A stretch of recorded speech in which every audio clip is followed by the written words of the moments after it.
దేవుని వాక్యం చదువుకుందాం.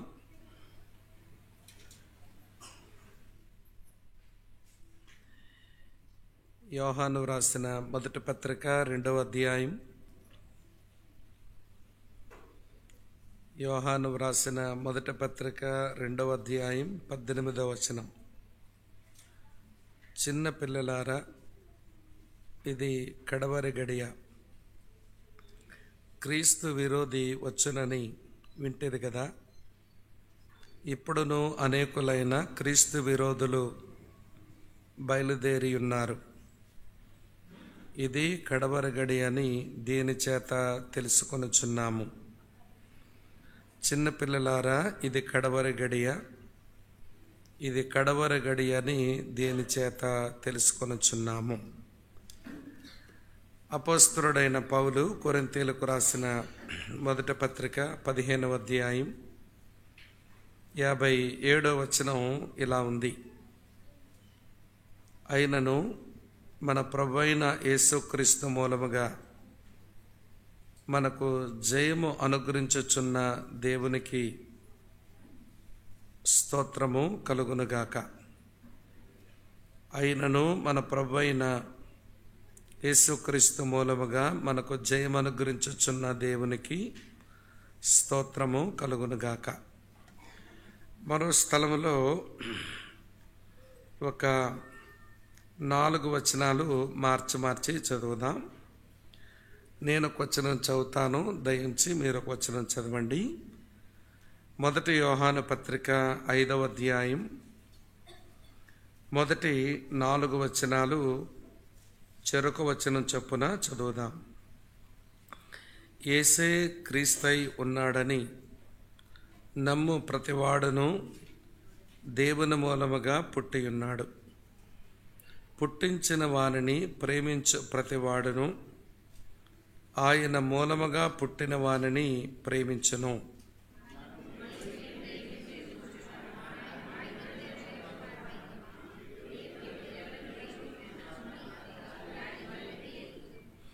మనం ఆయన ఆజ్ఞలను గైకొనుటయే దేవుని ప్రేమించుట. ఆయన ఆజ్ఞలు భారమైనవి కావు.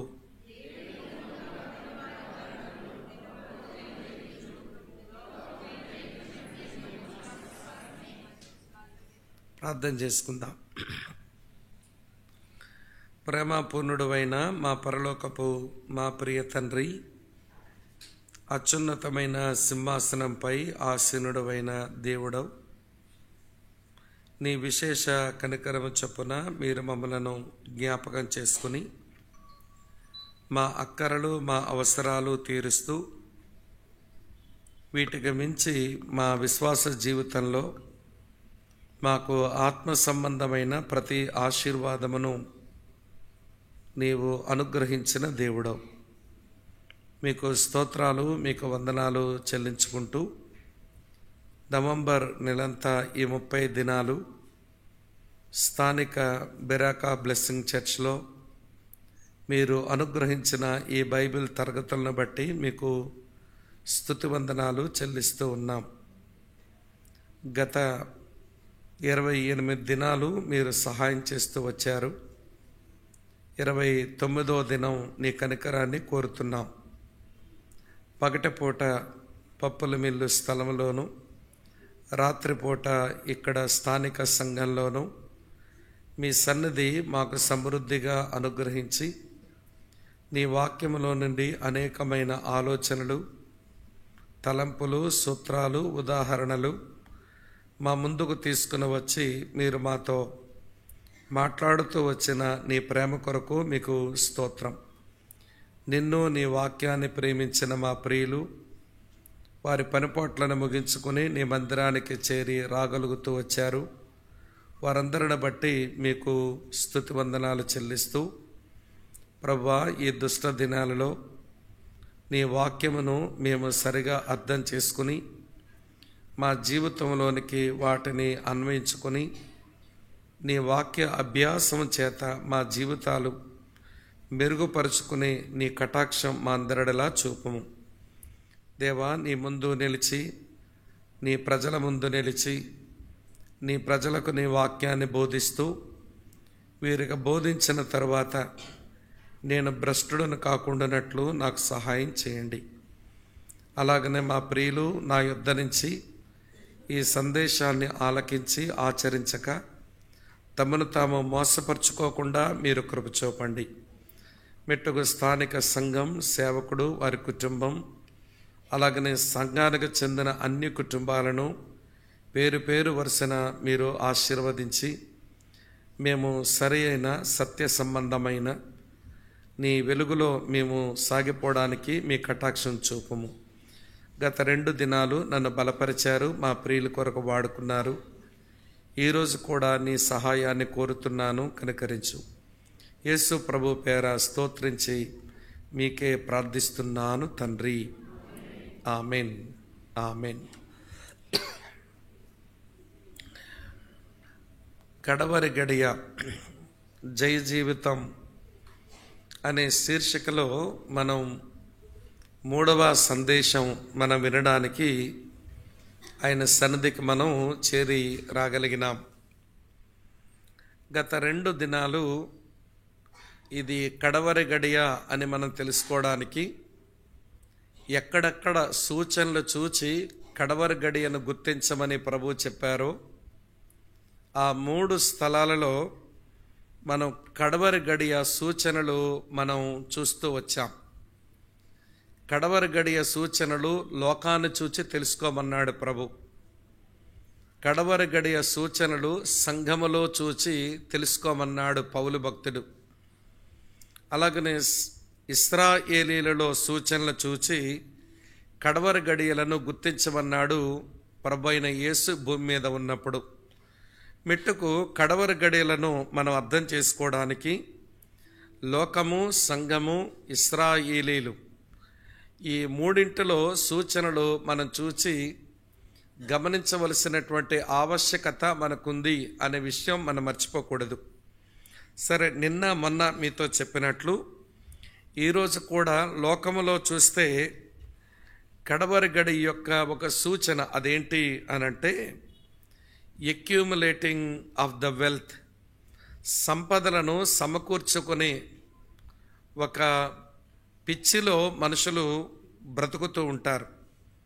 ఇక ఏది చేసినా నాకేంటి, ఏది చేసినా నేను ఏమి 2 రాళ్ళు వెనకేసుకోగలను, ఏది చేసినా నేనేమి సంపాదించుకోగలను అన్న ఆరాటములోనే మనుషులు బ్రతుకుతారు. ఈ రోజున స్వదేశంలో, ఈ రోజున విదేశాల్లో మరి బ్రతుకుతున్న మనవారిని మనం చూస్తే సరే జీవనోపాధి కొరకు ఎక్కడికైనా వెళ్ళాలి, ఏ పనైనా చేసుకోవాలి, దాన్ని మన కాదని మనం అనలేం. కానీ ఈ చివరి దినాల్లో ధన సముపార్జన అనగా విస్తృతమైనటువంటి ధనాన్ని పోగేసుకోవాలి అన్న ఆరాటంలో దాని కొరకు చాలా త్యాగాలు చేసుకుంటున్న మనుషులు నేడు సమాజంలో కనబడుతున్నారు. అందుకేనేమో యాకోబు ఇలా రాశాడు. యాకోబు రాసిన పత్రిక 5వ అధ్యాయం మొదటి 3 వచనాలు చూడండి. యాకోబు రాసిన పత్రిక 5వ అధ్యాయం మొదటి 3 వచనాలు. ఇదిగో ధనవంతులారా, మీ మీదికి వచ్చడి ఉపద్రవమును గూర్చి ప్రలాపించి ఏడువుడి. మీ ధనము చెడిపోయెను, మీ వస్త్రములు చిమ్మెటలు కొట్టినవాయెను, మీ బంగారము మీ వెండియు తుప్పు పట్టినవి, వాటి తుప్పు మీ మీద సాక్ష్యముగా ఉండి అగ్ని వలె మీ శరీరములను తినివేయును. అంచె దినముల యందు ధనము సమకూర్చుకుంటిరి. చివరి మాట మీరు పట్టుకుంటే అంచె దినముల్లో లోకములో కనబడే సూచన ధనమును కూర్చుకోవడానికే అంచె దినముల్లో మనుషులు బ్రతుకుతుంటారు అని దైవజనుడు ఎంత స్పష్టంగా చెప్పడం ఈ లేఖనాల్లో చూస్తున్నాం. అది మనకు కనబడుతుంది కూడా సమాజంలో. కాబట్టి ప్రియులారా, లోకములో ఒక సూచన చాలు. మెట్టుకు ఈ 3 దినాలలో నేను లోకములో కనబడే 5 సూచనలు మీతో చెప్పాను. మరోసారి జ్ఞాపకం చేస్తాను, గుర్తు తెచ్చుకోండి. లోకములో విస్తృతమైన పాపం కనబడుతుంది. కరువులు, భూకంపాలు, ప్రకృతి వైపరీత్యాలు కనబడతాయి. అలాగనే కూలికి పోయే మనుషులకు కొన్ని సమస్యలు ఎదురవుతాయి. విస్తృతమైన ప్రయాణాలు, అత్యధికమైన జ్ఞానం మనుషులు సంపాదించుకుంటారు. 4, 5వది ధన సముపార్జనే ఒక పిచ్చిలాగా మనుషులు బ్రతుకుతుంటారు. 5 ఈ 5 సూచనల వెలుగులో మనం కడవర గడిలో ఉన్నాము, అంచె దినాల్లో బ్రతుకుతున్నాము అనేది మనం తెలుసుకోవలసిన సంగతులు. అది అట్టి పెట్టండి. తర్వాత సంఘములో సూచనలు. గత 2 దినాలు 4 సూచనలు చెప్పాను. ఇప్పుడు 5వ సూచన చెప్పి మళ్ళీ 5 జ్ఞాపకం చేస్తాను. మత్తయి సువార్త 24వ అధ్యాయం, మత్తయి సువార్త 24వ అధ్యాయం మనకు తెలిసిన వచనమే, కానీ సందర్భం నేను చదువుతున్నాను. 14వ వచనం, 24, 14. మరియు ఈ రాజ్య సువార్త సకల జనములకు సాక్షార్థమై లోకమందంతటను ప్రకటించబడును, అటు తరువాత అంతం వచ్చును. ఇదేమి చెబుతుందంటే వరల్డ్ వైడ్ ఎవాంజలిజం, ప్రపంచమంతా జరిగేటువంటి సువార్తీకరణ. నమ్మారా నమ్మలేదా అది ఇక్కడ ప్రశ్న కాదు. ప్రభువుని అంగీకరించినారా అంగీకరించలేదా అది ప్రశ్న కాదు. ప్రభువుని వెంబడించే వాళ్ళు తయారయ్యారా లేదా అది ఇక్కడ ప్రశ్న కాదు. కానీ దేవుడు తన సువార్తను ప్రతి ఖండములోనికి, ప్రతి దేశములోనికి, ప్రతి రాష్ట్రములోనికి, చివరికి ప్రతి పట్టణం పల్లెల్లోనికి కూడా ఏదో ఒక సాధనం ద్వారా తన సువార్తను అంతటా వ్యాపింపచేసే దిశగా దేవుడు పనిచేస్తూ ఉన్నాడు. ఇదివరకటి కాలము కంటే నేటి దినాల్లో మనకు సమృద్ధిగా ఉన్న ఈ రిసోర్సెస్ మనం చూస్తున్నప్పుడు, ఈ ఇంటర్నెట్, అలాగనే ప్రియులారా టెలి ఎవాంజలిజం, దాంతోపాటు యూట్యూబ్స్, ఇవన్నీ మనుషులు వెళ్ళలేని చోటకి సువార్త మాటలు వెళ్ళిపోయే రీతిలో ప్రియులారా పని జరుగుతూ ఉంది. నమ్మేరెంతమంది, నమ్మలేదెంతమంది అక్కడ ప్రశ్న కాదు. సువార్త సత్యాలు మనుషుల చెవిలో పడ్డాయా లేదా అన్నదే ప్రాముఖ్యం. ప్రియులారా, దేవుడు తన కుమారుని ఈ లోకానికి పంపిన మాట, ఆయన 33.5 సంవత్సరాలు జీవించి తాను సిలువలో మరణించిన మాట, మృత్యుంజయుడై ఆయన తిరిగి లేచినటువంటి మాట, ఆయన ఆరోహణుడై తండ్రి దగ్గరకు వెళ్ళినటువంటి మాట, ఆయన ఒకరోజు మరలా తిరిగి వస్తాడు అనే మాట ఏదో ఒక రీతిగా, ఏదో ఒక సాధనం ద్వారా మనుషుల యొక్క చెవుల్లో పడేలాగా ప్రపంచ సువార్తీకరణకు దేవుడు మార్గాలు సరళం చేశాడు, జరిగిపోతూ ఉంది. ఇది మనకేమి చెబుతుంది అనంటే, ఎవాంజలిజం ఎక్స్ప్లోషన్ జరుగుతుంది, సువార్త విస్ఫోటనం జరుగుతుంది ఈ రోజుల్లో ప్రపంచంలో. మనం ఒక 30-40 సంవత్సరాల కిందట మన తల్లిదండ్రుల కాలంలో ఇలా జరగలేదు. కానీ ఈ రోజుల్లో అనేకమైన సాంఘిక మాధ్యమాల ద్వారా లేక సాంకేతిక పరిజ్ఞానం ద్వారా సువార్తీకరణ విస్తృతంగా వెళ్ళిపోతుంది. అంటే అర్థం ఇది కడవరి గడియ అని మనం తెలుసుకోవలసిన ఆవశ్యకత ఉంది. సరే, ఇప్పటి వరకు నేను సంఘములో సూచనలు 5 మీతో చెప్పాను. మరోసారి వాటిని జ్ఞాపకం చేస్తాను, గుర్తు తెచ్చుకోండి. సంఘములో కడవరి గడియ సూచనలు ఎలా కనబడతాయి అనంటే, సంఘములో విశ్వాస భ్రష్టులు పెరుగుతుంటారు, సంఘములో భయంకరమైన వేషధారణ కనబడుతుంది, సంఘములో నిలువెచ్చనతనం పెరిగిపోతుంది, సంఘము లోపల ఉన్న వారికి అధికమైన హింస జరుగుతుంది. ఇవి 4. ఈరోజు మనం చెప్పుకున్న దాంతో కలిపితే ప్రియమిత్రులారా వినండి, ప్రపంచ సువార్తీకరణ సంఘము ద్వారా ఏదో రీతిగా జరిగిపోతూనే ఉంటుంది. ఇది ఏమిటి అంటే, ఇది కడవరి గడియలకు సంఘములో కనబడేటువంటి సూచనలు. ఇది మీ మనసులో పెట్టుకోండి. సరే ప్రియులారా, ఇశ్రాయేలీలలో సూచనలు, అది కూడా నేను మీకు చెప్పాను, అది ఒకసారి జ్ఞాపకం చేస్తాను. కానీ ఈరోజు నేను చెప్పబోతున్నది ఏంటనంటే, ఇశ్రాయేల్లో కనబడే ఒక సూచన ఏమిటి అంటే, జకర్యా గ్రంథం 8వ అధ్యాయం 12వ వచనం చూడండి.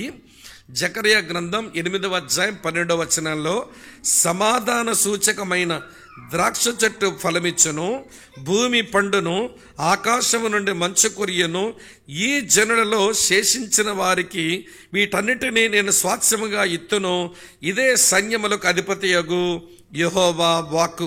మీరు పైనుంచి అయితే పూర్వదినములలో అనే మాట దగ్గర నుంచి చదివితే, ఈ అంచె దినముల యందు యెరూషలేము ఇశ్రాయేలీలకు ప్రియులార సావరెన్ క్యాపిటల్, వారికి ఒక సార్వభౌమిక ముఖ్య పట్టణంగా యెరూషలేము ప్రకటించబడగా, అక్కడ దేవుని కొరకైన శేషం కొంతమంది వారు యూదులే గాని యేసునందు విశ్వాసం ఉంచిన వారుగా కొంతమంది మారతారు. వారిని దేవుడు చాలా ఆశ్చర్యరీతిగా వాళ్ళు ఆశీర్వదిస్తాను అన్నాడు. అది ఇప్పుడు జరిగిపోయింది. మీకు ఆ విషయం తెలుసా? 2017 సంవత్సరం డిసెంబర్ 6వ తారీఖున అమెరికా దేశపు అధ్యక్షుడు డొనాల్డ్ ట్రంప్ ఇట్లా అనౌన్స్ చేసినాడు ప్రపంచానికి, ఈ ఇశ్రాయేలీలకు ఇక యెరూషలేమే సావరెన్ క్యాపిటల్ అని అనౌన్స్మెంట్ జరిగిపోయింది. 2017లోనే జరిగిపోయింది. ఆ రోజున ప్రపంచమంతా ఒక్కసారి ఉలిక్కి పడింది. ఇదేంట్రా, యెరూషలేమును వీరు వారి యొక్క ముఖ్య పట్టణంగా, రాజధానిగా అప్పుడే వీరు ప్రకటించేసుకున్నారు అని ఒక్కసారి లేఖనాల వెలుగులో పరిస్థితులను గమనించేవారు ఇది అంత్యకాలం వచ్చేసింది, కడవర గడియ వచ్చేసిందని ఒక్కసారి ఉలిక్కి పడింది. సరే, ఉలిక్కి పడ్డారు, కొంత లేఖన పరిశోధన చేశారు, కొంతమంది కొన్ని సందేశాలు వినిపించారు. కానీ మళ్ళీ యథావిధిగానే మనుషులు మారుతున్నారు. ఎందుకంటే మనుషులు నైజమంతే కదా. ఏదైనా దాని తీవ్రత ఉంటే అప్పుడు చాలా బాగుంటారు, అది కొంచెం చల్లబడితే అన్నీ మర్చిపోతుంటారు. అంతెందుకు, కరోనా వచ్చింది. కరోనా వచ్చినప్పుడు ఎంత బాగా దేవుడు జ్ఞాపకం వచ్చాడో ఈ మనుషులకు. కరోనా తీరిన తర్వాత పరిస్థితులని చక్కబడ్డాక అసలు కోవిడ్-19 మర్చిపోయినట్టుగా మనం బతుకుతున్నాం ఈ రోజుల్లో. అదే జరిగింది. 2017 డిసెంబర్ 6వ తారీఖున ఎవడు యెరూషలేమును ఇశ్రాయేలీయులకు రాజధానిగా డొనాల్డ్ ట్రంప్ అనౌన్స్మెంట్ ఇచ్చినప్పుడు ఇదేదో జరగబోతుంది అన్నట్టు కనిపించింది. అవును, అది చివరి గడియల్లో జరగవలసిన దానికి పునాది పడినట్టుగా ఉంది. అది వారికి రాజధాని అవుతుంది. అలాగనే ఆ ప్రాంతంలో ఇదివరకు అంగీకరించని, ఇదివరకు దేవునికి విరోధంగా నిలిచిన యూదులు ఆయన నమ్ముకుంటారు. దేవుడు కూడా ఇదివరకు తన ప్రజలతో వ్యవహరించినట్లు అంచె దినముల్లో, కడవర దినములలో ఇశ్రాయేలీయుల విషయమై నేను వ్యవహరించను అన్నాడు. కావాలంటే చూడండి, ఇక్కడే 8:11 ఏమి రాసిందో. అయితే పూర్వ దినములలో నేను ఈ జనులలో శేషించిన వారికి విరోధనై ఉన్నట్టు, చూస్తున్నారా, గమనించారా? విరోధనై ఉన్నట్టు ఇప్పుడు విరోధిగా ఉండను అంటున్నాడు. ఇదివరకు నేను విరోధిగా ఉంటిని, వారి అవిధేయత, వారి అవిశ్వాసము, వారి విగ్రహారాధన, వారి విశ్వాసఘాతుకత్వము, వారి యొక్క వేషధారణ, ఇవన్నీ నా ప్రజల్లో చూసి నేను వారికి విరోధినై నిలబడ్డా. నేను వారికి విరోధిగా నిలబడ్డా. కానీ ఆ రోజు వచ్చినప్పుడు నా ప్రజలైన ఇశ్రాయేలీయులకు యెరూషలేమును రాజధానిగా ప్రకటింపజేస్తే నేను ఆ స్థలమునకు వచ్చి నేను అడుగుపెట్టే రోజు ఒకటి ఉంటుంది. దానికి ముందే నా ప్రజలు కొంతమంది శేషించిన జనులు, నా జనులలో శేషించిన వారు నా యందు విశ్వాసం ఉంచగా నేను వారికి ఇక నేను విరోధనై ఉండను అన్నాడు. దాదాపు ఆ దిశగా యెరూషలేములోను, ఆ దిశగా ఇశ్రాయేలీయుల మధ్య తన కార్యం జరుగుతూనే వస్తూ ఉంది. నేను గత 2 దినాలు నేను 2 చొప్పున ఇశ్రాయేలు సూచనలు మీతో చెప్పాను. మొదటి రోజు చెప్పాను, వారు చెదిరిపోయిన వారు సమకూర్చబడుతుంటారు అని చెప్పి. 1948లోనే ఆరంభమైపోయింది. వాళ్ళు సమకూర్చబడుతున్నారు. తరువాత వారు వ్యవసాయ రంగాన్ని అభివృద్ధి చేసుకుని వాళ్ళు పండించిన పంటలు ప్రపంచ దేశాలకు ఎక్స్పోర్ట్ చేసి అన్ని దేశాలు వ్యవసాయ రంగంలో అభివృద్ధి చెందిన ఇశ్రాయేలీయుల వైపే చూడవలసి వస్తుంది, వాళ్ళ దగ్గరే నేర్చుకోవలసి వస్తుంది అనేది కూడా చెప్పాను. తర్వాత నిన్న మరికొన్ని సూచనలు మీతో చెప్పాను. ఇదే ఇశ్రాయేలీయులు ఎట్లుంటారు అంటే సాంకేతిక పరిజ్ఞానాన్ని అధికంగా సంపాదించుకొని వారి ప్రపంచంలో గనులుగా వీరు తయారవుతారు. ఈ రోజున గూగుల్, ఈ రోజున ఫేస్బుక్లు, ఈ రోజున వినండి సోషల్ మీడియాలో విస్తృతమైనటువంటి వ్యాపారాల కేంద్రమైన ఇవన్నిటికీ అధినేతలు ఇశ్రాయేల్ నుంచి బయటకు వచ్చిన వాళ్ళే. వాళ్ళు ఆర్థికంగా గనులుగా ఎంచబడినటువంటి వారే. కాబట్టి ప్రియమిత్రులారా వినండి, సాంకేతిక పరిజ్ఞానంతో అభివృద్ధి చెంది నా ప్రజలు కొంతమంది గనులుగా ఉంటారు ఈ ప్రపంచంలో. ఆ పని కూడా జరిగిపోయింది. ఈరోజు నేను 5వ సూచన ఏం చెప్పాను అంటే యెరూషలేమును ముఖ్య రాజధానిగా చేసి శేషించిన ప్రజలు కొంతమంది యేసునందు విశ్వాసం ఉంచిన వారు అవుతారు. ఈ రోజున ఇశ్రాయేలీల్లో కొంతమంది యూదులు మెస్సియాను అంగీకరించి వాళ్ళ ప్రభువును నమ్ముకుని బ్రతుకుతూ ఉండడం భలే ఆశ్చర్యకరమైన విషయంగా అనిపిస్తూ ఉంటుంది. ఇవన్నీ ఎందుకు చెప్పాను అంటే కడవర గడియ అనుకోవడం కాదు. కడవర గడియలు సూచనలు ప్రభువు చెప్పినాడు. చెప్పాడు. ఆ సూచనలు చదువుకుంటూ, ఆ సూచనలు ధ్యానిస్తూ మనం అంచె దినముల్లో బ్రతుకుతున్నాము, కడవరి గడియల్లో బ్రతుకుతున్నాము. క్రీస్తు విరోధులు ఇప్పటికే బయలుదేరిపోయినారు కనుక మనం మరికొంచెం మెలకువతో ఈ లోకంలో బ్రతకవలసి ఉంది అని మీరు అర్థం చేసుకుంటే, కడవరి గడియ క్రైస్తవ అనుభవాలు అనే శీర్షికలో మీరు ఈ నవంబర్ నెలంతా ఈ 30 దినాల బైబిల్ తరగతులు కలిగి ఉంటుంది. నా వంతుగా కడవరి గడియ జయ జీవితం అనే శీర్షిక కింద నేను 2 వర్తమానాలు మీతో చెప్పాను.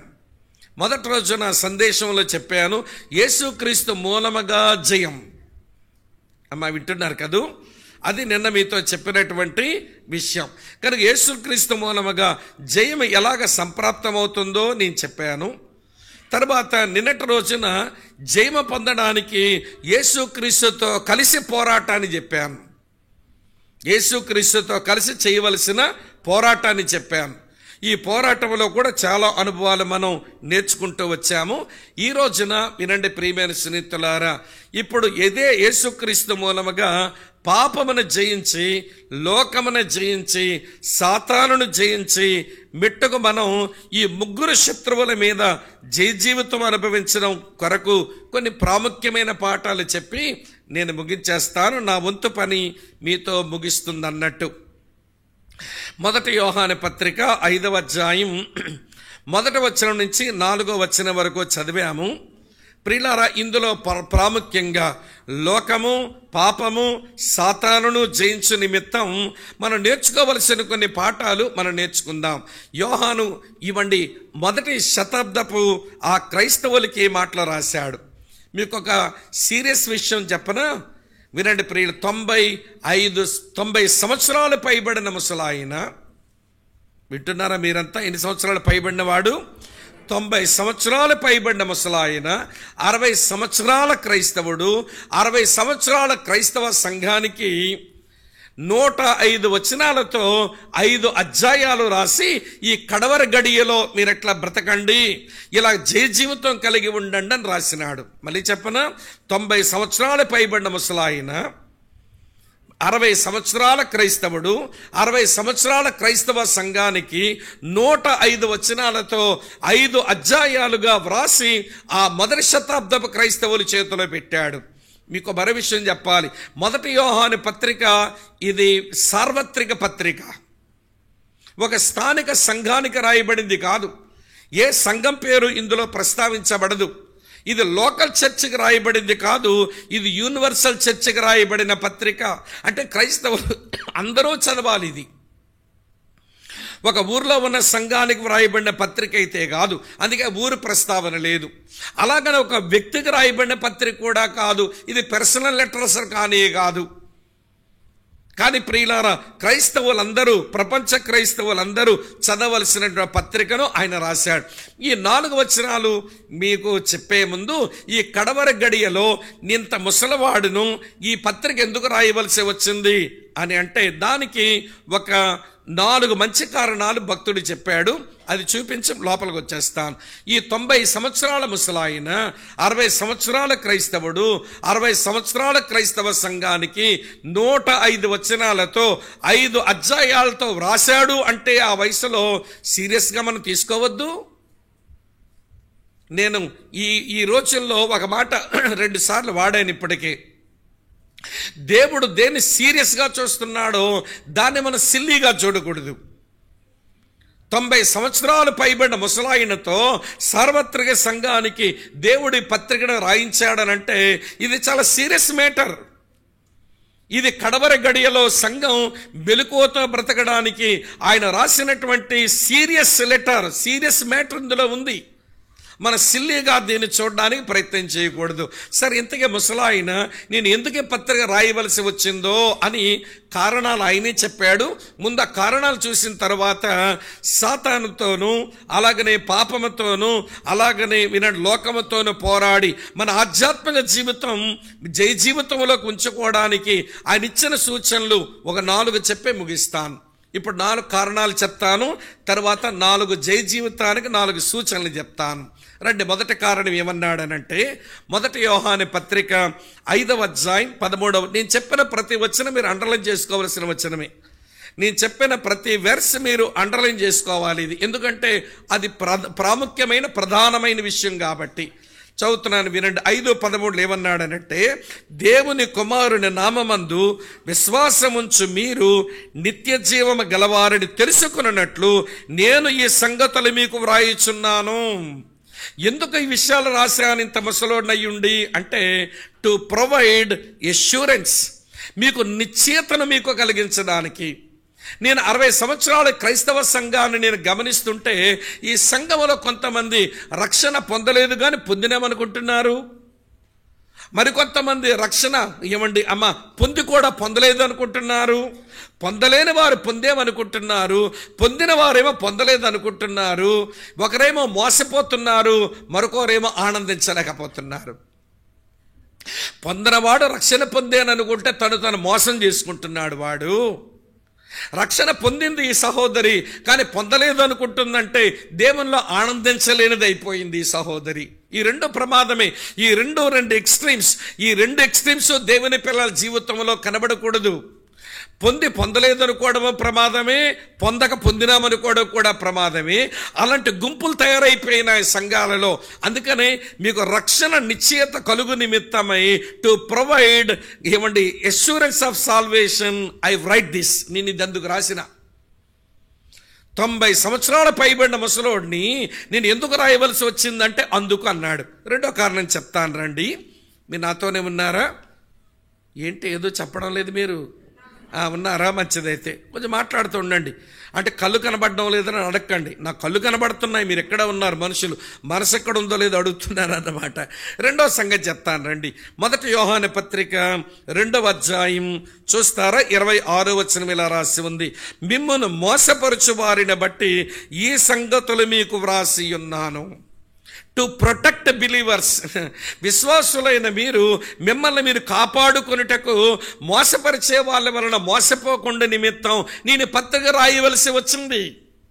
ఎందుకంటే మీ మధ్యలోనికి మోసం చేసే వాళ్ళు చేశారు.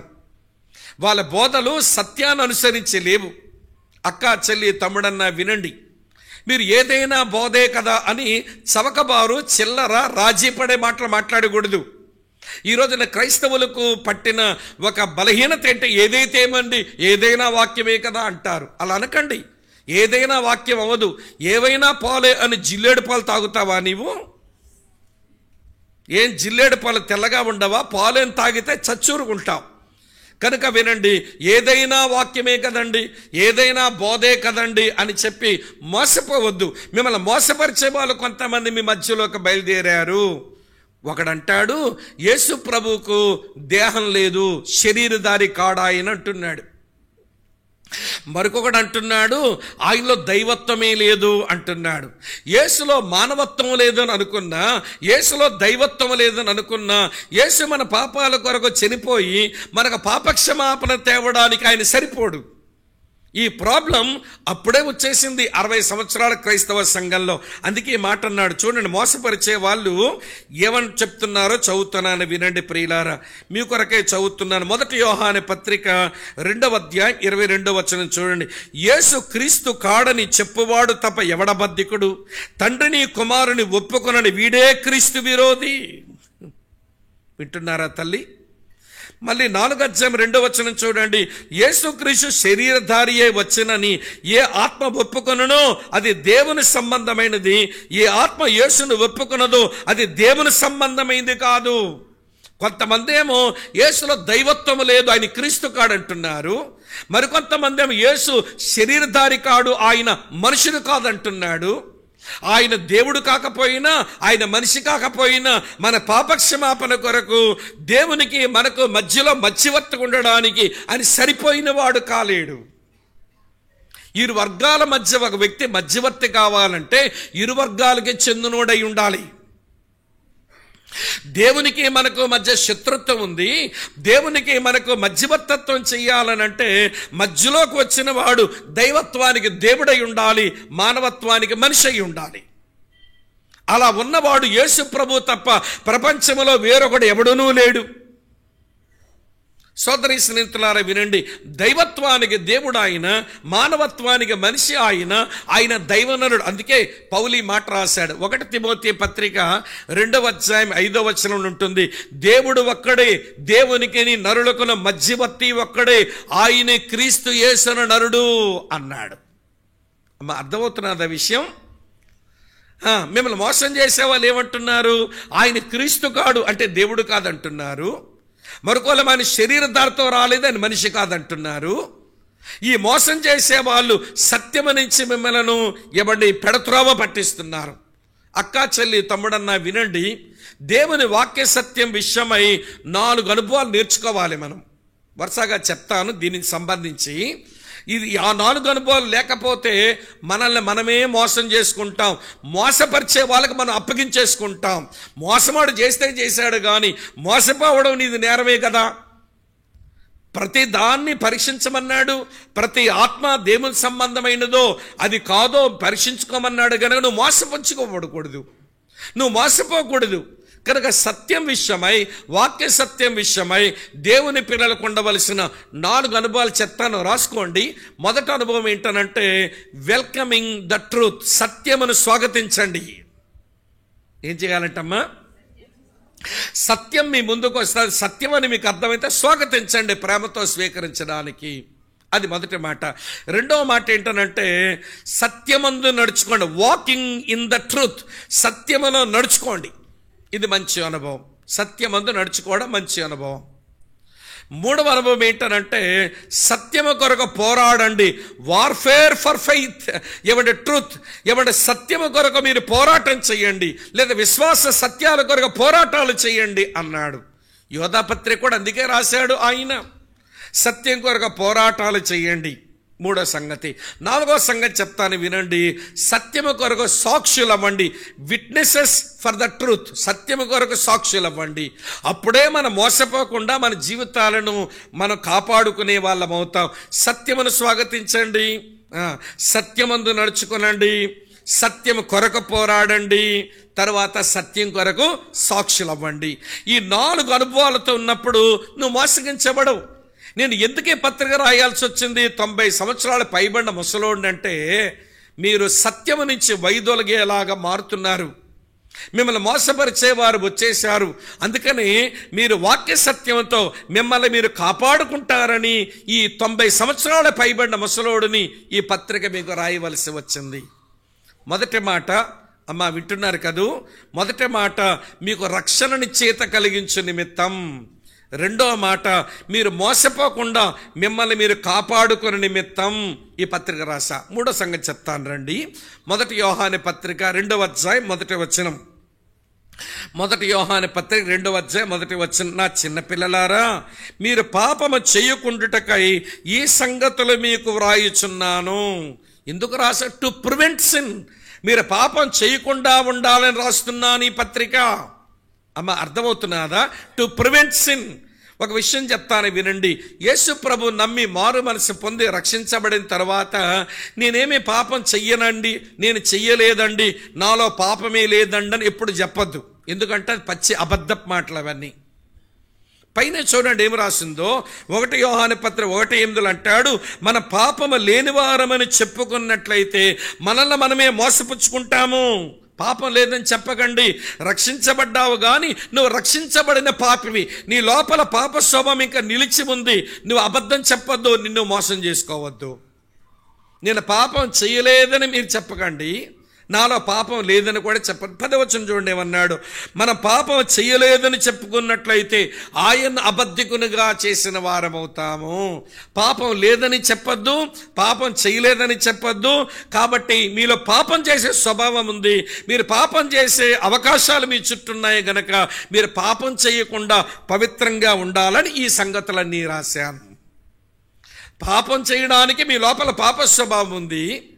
అజ్ఞానమో జ్ఞానమో, తెలుసో తెలియకో, బలమో బలహీనతో దీంట్లో పాపం చేసే అవకాశం ఉంటుంది మీ దగ్గరని, మీరు పాపం చేయకుండా ఉండాలని నేను ఈ పత్రిక రాశాను. అర్థమవుతుందో వ్యర్థమవుతుందో? మొదటి మాట టు ప్రొవైడ్ అష్యూరెన్స్, రెండవ మాట టు ప్రొటెక్ట్ బిలీవర్స్, మూడవ మాట టు ప్రివెంట్ సిన్, గుర్తుపెట్టుకోండి. నాలుగో మాట చెప్తాను చూడండి. మొదటి అధ్యాయం 4వ వచనంలో ఉంటుంది. ఎందుకే ముసలాయన ఇంత కష్టపడి 105 వచనాలు కూర్చొని రాసి సంఘం చేతిలో పెట్టినాడంటే 4వ వచనం చూస్తారా, మన సంతోషం పరిపూర్ణమౌటకై మేమే సంగతులు వ్రాయిచున్నాం. టు ప్రమోట్ జాయ్, మన ఆనందాన్ని అభివృద్ధి చేయడానికి, ప్రభువులో మన సంతోషాన్ని అభివృద్ధి చేయడానికి మాటలు రాశాడంట. ఇలా మీతో చెప్తాను వినండి.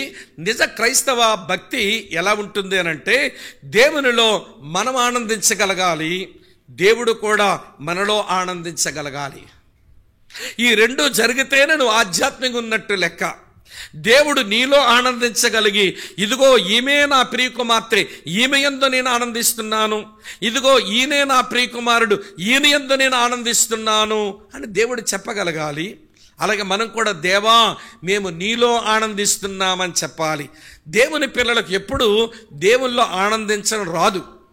అందుకని 85వ కీర్తన 6వ వచనంలో ఏముంటుందో తెలుసా? 85:6లో దేవా నీ ప్రజలమైన మేము నీ యందు సంతోషించినట్లు మరలా మమ్మల్ని బ్రతికించవా?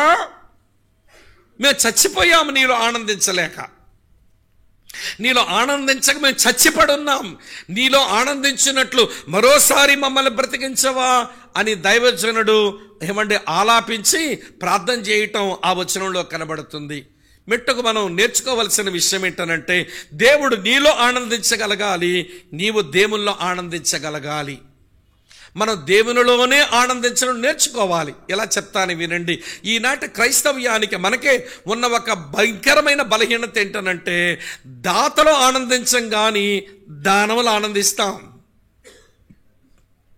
వరప్రదాతలో ఆనందించం కానీ వరములో ఆనందిస్తాం.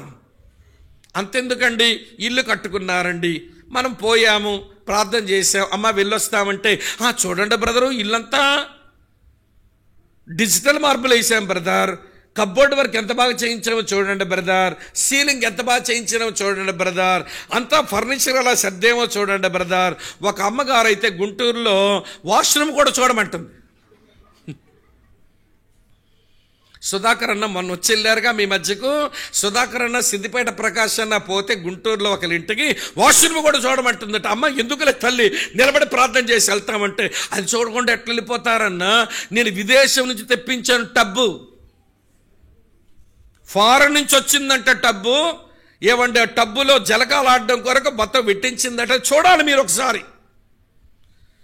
అవన్నీ వాళ్ళు నాతో ఒక మీటింగ్లో మాట్లాడుతున్నప్పుడు నాకు అనిపించింది, ఆ సిస్టర్ గారు దేవుడిలో ఆనందిస్తుందా లేక దేవుడు ఇచ్చిన ఈ బిల్డింగ్లో ఆనందిస్తుందా? చెప్పండి మీరే. కారు కొన్నారు, praise the Lord brother, congratulations, car కొన్నారంటే బ్రదర్ రండి వచ్చి చూడండి ఈ కారు ఎలాగుందో, దీని టెక్నాలజీ ఎంతో, దీని ఫీచర్స్ ఎంతో, దీని ఎంత డబ్బులు పెట్టి కొన్నానో మొత్తం కారు గురించి వర్ణిస్తాడు. కానీ కారు కొనుక్కోవడానికి సామర్థ్యం ఇచ్చే దేవుడు గురించి ఒక మొక్క చెప్పడు ఈ మనిషి. కారు కొనుక్కోవడానికి సామర్థ్యం ఇచ్చిన దేవునికి ఒక మొక్క చెప్పడండి. కారు గురించి ఎంత బాగా వర్ణించావే, ఇది కొనుక్కోవడానికి స్తోమత ఇచ్చిన దేవుని గురించి ఒక మాట చెప్పవే. మా దగ్గర ఒక ఆమెకి పెళ్ళే 5 సంవత్సరాలు, ఇది పిల్లల బొట్టలా పెట్టనారా లేదా మీరు? అందరం ప్రార్థన చేస్తాం, సంఘం అన్నాక ప్రార్థన చేయమని చెప్పింది, ప్రార్థన చేసినాం. సరే ఆమె కన్సీవ్ అయిన తర్వాత వినండి, ఆమె పొట్టలో ఉన్న బిడ్డ కొంచెం అంగవైకల్యంగా తయారవుతున్నాడని మా శ్రీకాకుళంలో ఉన్న మెడికల్ ఒక డాక్టర్ అమ్మ, నా భార్యకు ఆమె బాగా సన్నిహితురాలు, నా భార్య ఈ సిస్టర్ గారిని తీసుకుని వెళితే మేడం గారు అన్నారు, ఈ పిండం ఉంచుకుంటే అంగవైకల్యంతో పడతాడు, ఇక చాలా సంవత్సరాలు బాధపడవలసి వస్తుంది, ఏం చేద్దాం, వాషౌట్ చేద్దాం అంది ఆవిడ. అక్కడి నుంచి నాకు ఫోన్ చేశారు, ఒకసారి మేడం గారికి ఇవ్వండి ఫోన్ అన్నాను, ఇచ్చిన. మేడం గారితో చెప్పాను, మేడం మీరు ఈ పిల్ల 5 సంవత్సరాలు మీ పిల్లలు లేరు మేడం, ఏదో కలగ ఏదో కలిగింది, మీరు వాషౌట్ చేస్తే ఎట్లా మేడం, ఉంచుదాం మేడం అంటే, స్వామి గారు మీరేంటి అట్లా మాట్లాడతారు బాబు, మళ్ళీ అంగవైకల్యంతో పిల్లాడు పడితే ఆడి పెంచలేక వీళ్ళు చాలా సంవత్సరాలు ఏడుస్తారు కదా, వీళ్ళు వద్దు బాబు తీసేద్దామంటే, మేడం మేము ప్రార్థన చేస్తే దేవుడు కనికరించినాడు, మళ్ళీ మేము ప్రార్థన చేస్తాం మేడం, మీరేమి చింతించొద్దు, మళ్ళీ అప్పుడప్పుడు స్కానింగ్లు చేయిస్తారు కదా అప్పుడు చూద్దాములేండి అని అంటే, ఏంటో మీ పిచ్చి, సరే, మీరు మరీ గట్టిగా చెబుతున్నారు కానీ ఉంచుదాములేండి, నెక్స్ట్ స్కానింగ్లో చూద్దాం. అప్పుడేమైనా ప్రాబ్లం అయితే ఇక ఆ తర్వాత ఇంకా అవయవాలు తయారైపోయిన తర్వాత మళ్ళీ వాషౌట్ చేయడం కష్టమవుతుందండి అబార్షన్, కనుక నెక్స్ట్ స్కానింగ్లో తేల్చుదామని అంటే ఉంచండి మేడం అన్నాం. మొత్తానికి ఉంచినారు. దేవుని మహాదయని బట్టి అంగవైకల్యం అంతా కొంచెం సరిచేయబడింది. డెలివరీ అయ్యింది. డెలివరీ హాస్పిటల్కి వెళ్ళి డెలివరీ వచ్చిన తర్వాత వింటున్నారా లేదా మీరు? డెలివరీ వచ్చిన తర్వాత సేవకులు పరామర్శ పోవాలిగా, లేకపోతే ఏమి సేవకుడు అండి హాస్పిటల్ వచ్చిన తర్వాత కూడా పలకరింపుకి పరామర్శకు రాలేదని ఏపుకు తినేస్తారుగా మీరు. సేవకులు ఎన్ని తెప్పలు పడినా పరామర్శకు రావాల్సిందే. మొత్తానికి నేను ఎక్కడో తిరిగి వచ్చాను, ఏమంటే అలసిపోయి ఉన్నాము, నిద్ర లేదు, ప్రయాణ పడలేక అయినా వెళ్ళి చూసి వచ్చేద్దాములేండి అంటే వాళ్ళ ఇంటికి పోయాం. వెళ్ళగానే ఉయ్యాల్లో ఉన్నాడు పిల్లగాడు. ఆ పిల్లాడిని చూపించంటది, అన్నన్నా చూశారన్నా వీడికి ఉంగరాలు జుత్తు వచ్చిందన్నా, మా అమ్మ పోలిక అంది. మంచిదమ్మా, మంచిదమ్మా, నిజంగా ఉంగరాలు జుత్తు వచ్చింది ఆడికి. తర్వాత అన్న వీడి బుగ్గలు చూశారన్న, అప్పుడప్పుడు వాడు ఎట్లట్లా అంటుంటాయి, సొట్ల పడుతున్నాయి, ఇది మేనమాం పోలికని. మా తమ్ముడికి సొట్ట బొగ్గలేనన్నా, వీడికి సొట్ట బొగ్గలు వచ్చినాయన్న, మేనమాం పోలిక అంది. మంచిదమ్మా. అంతకంటే ఏమంటాం మరి చెప్పండి, మంచిదనక. ముక్కు చూశారన్నా, సూదిగా వచ్చింది, నా ముక్కే వచ్చిందన్నా, ప్రైజ్ ద లార్డ్.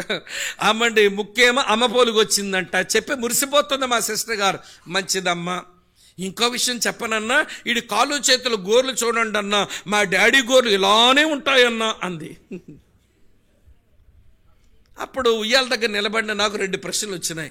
అందులో మొదటి ప్రశ్న ఏంటనంటే, అసలు ఈ పిల్లగాడికి అంతా అమ్మ తరపోలు పోలికలు వచ్చినాయి, నాన్న తరపోలు ఒకటి రాలేదంటే కుర్రగాడికి అంతా అమ్మగారి వైపు పోలికలు వచ్చాయంట. ఏమండి, తర్వాత ఏమో ఇంకోటి అనిపించింది, అసలు దేవుళ్ళు ఆనందిస్తుందా, దేవుడిచ్చిన బిడ్డలు ఆనందిస్తుందా ఈవిడ? ఈ పిల్లగాడు డెలివరీ టైంలో కూడా బ్రీచ్ ప్రజెంటేషన్ అంటే ఎదురు కాలుతో ఉన్నాడంట.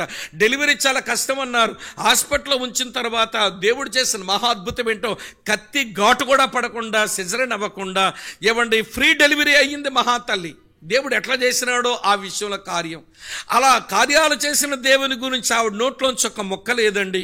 జుత్తు చూడండి అన్న, ముక్కు చూడండి అన్న, బుగ్గలు చూడండి అన్న, గోళ్ళు చూడండి అన్న. ఏమిటిది అంటే, బిడ్డనిచ్చిన దేవుళ్ళు ఆనందించట్లా, దేవుడిచ్చిన బిడ్డలో మురిసిపోతుందన్నమాట. ఈరోజు క్రైస్తవ సంఘానికి పట్టిన దరిద్రం ఇదే.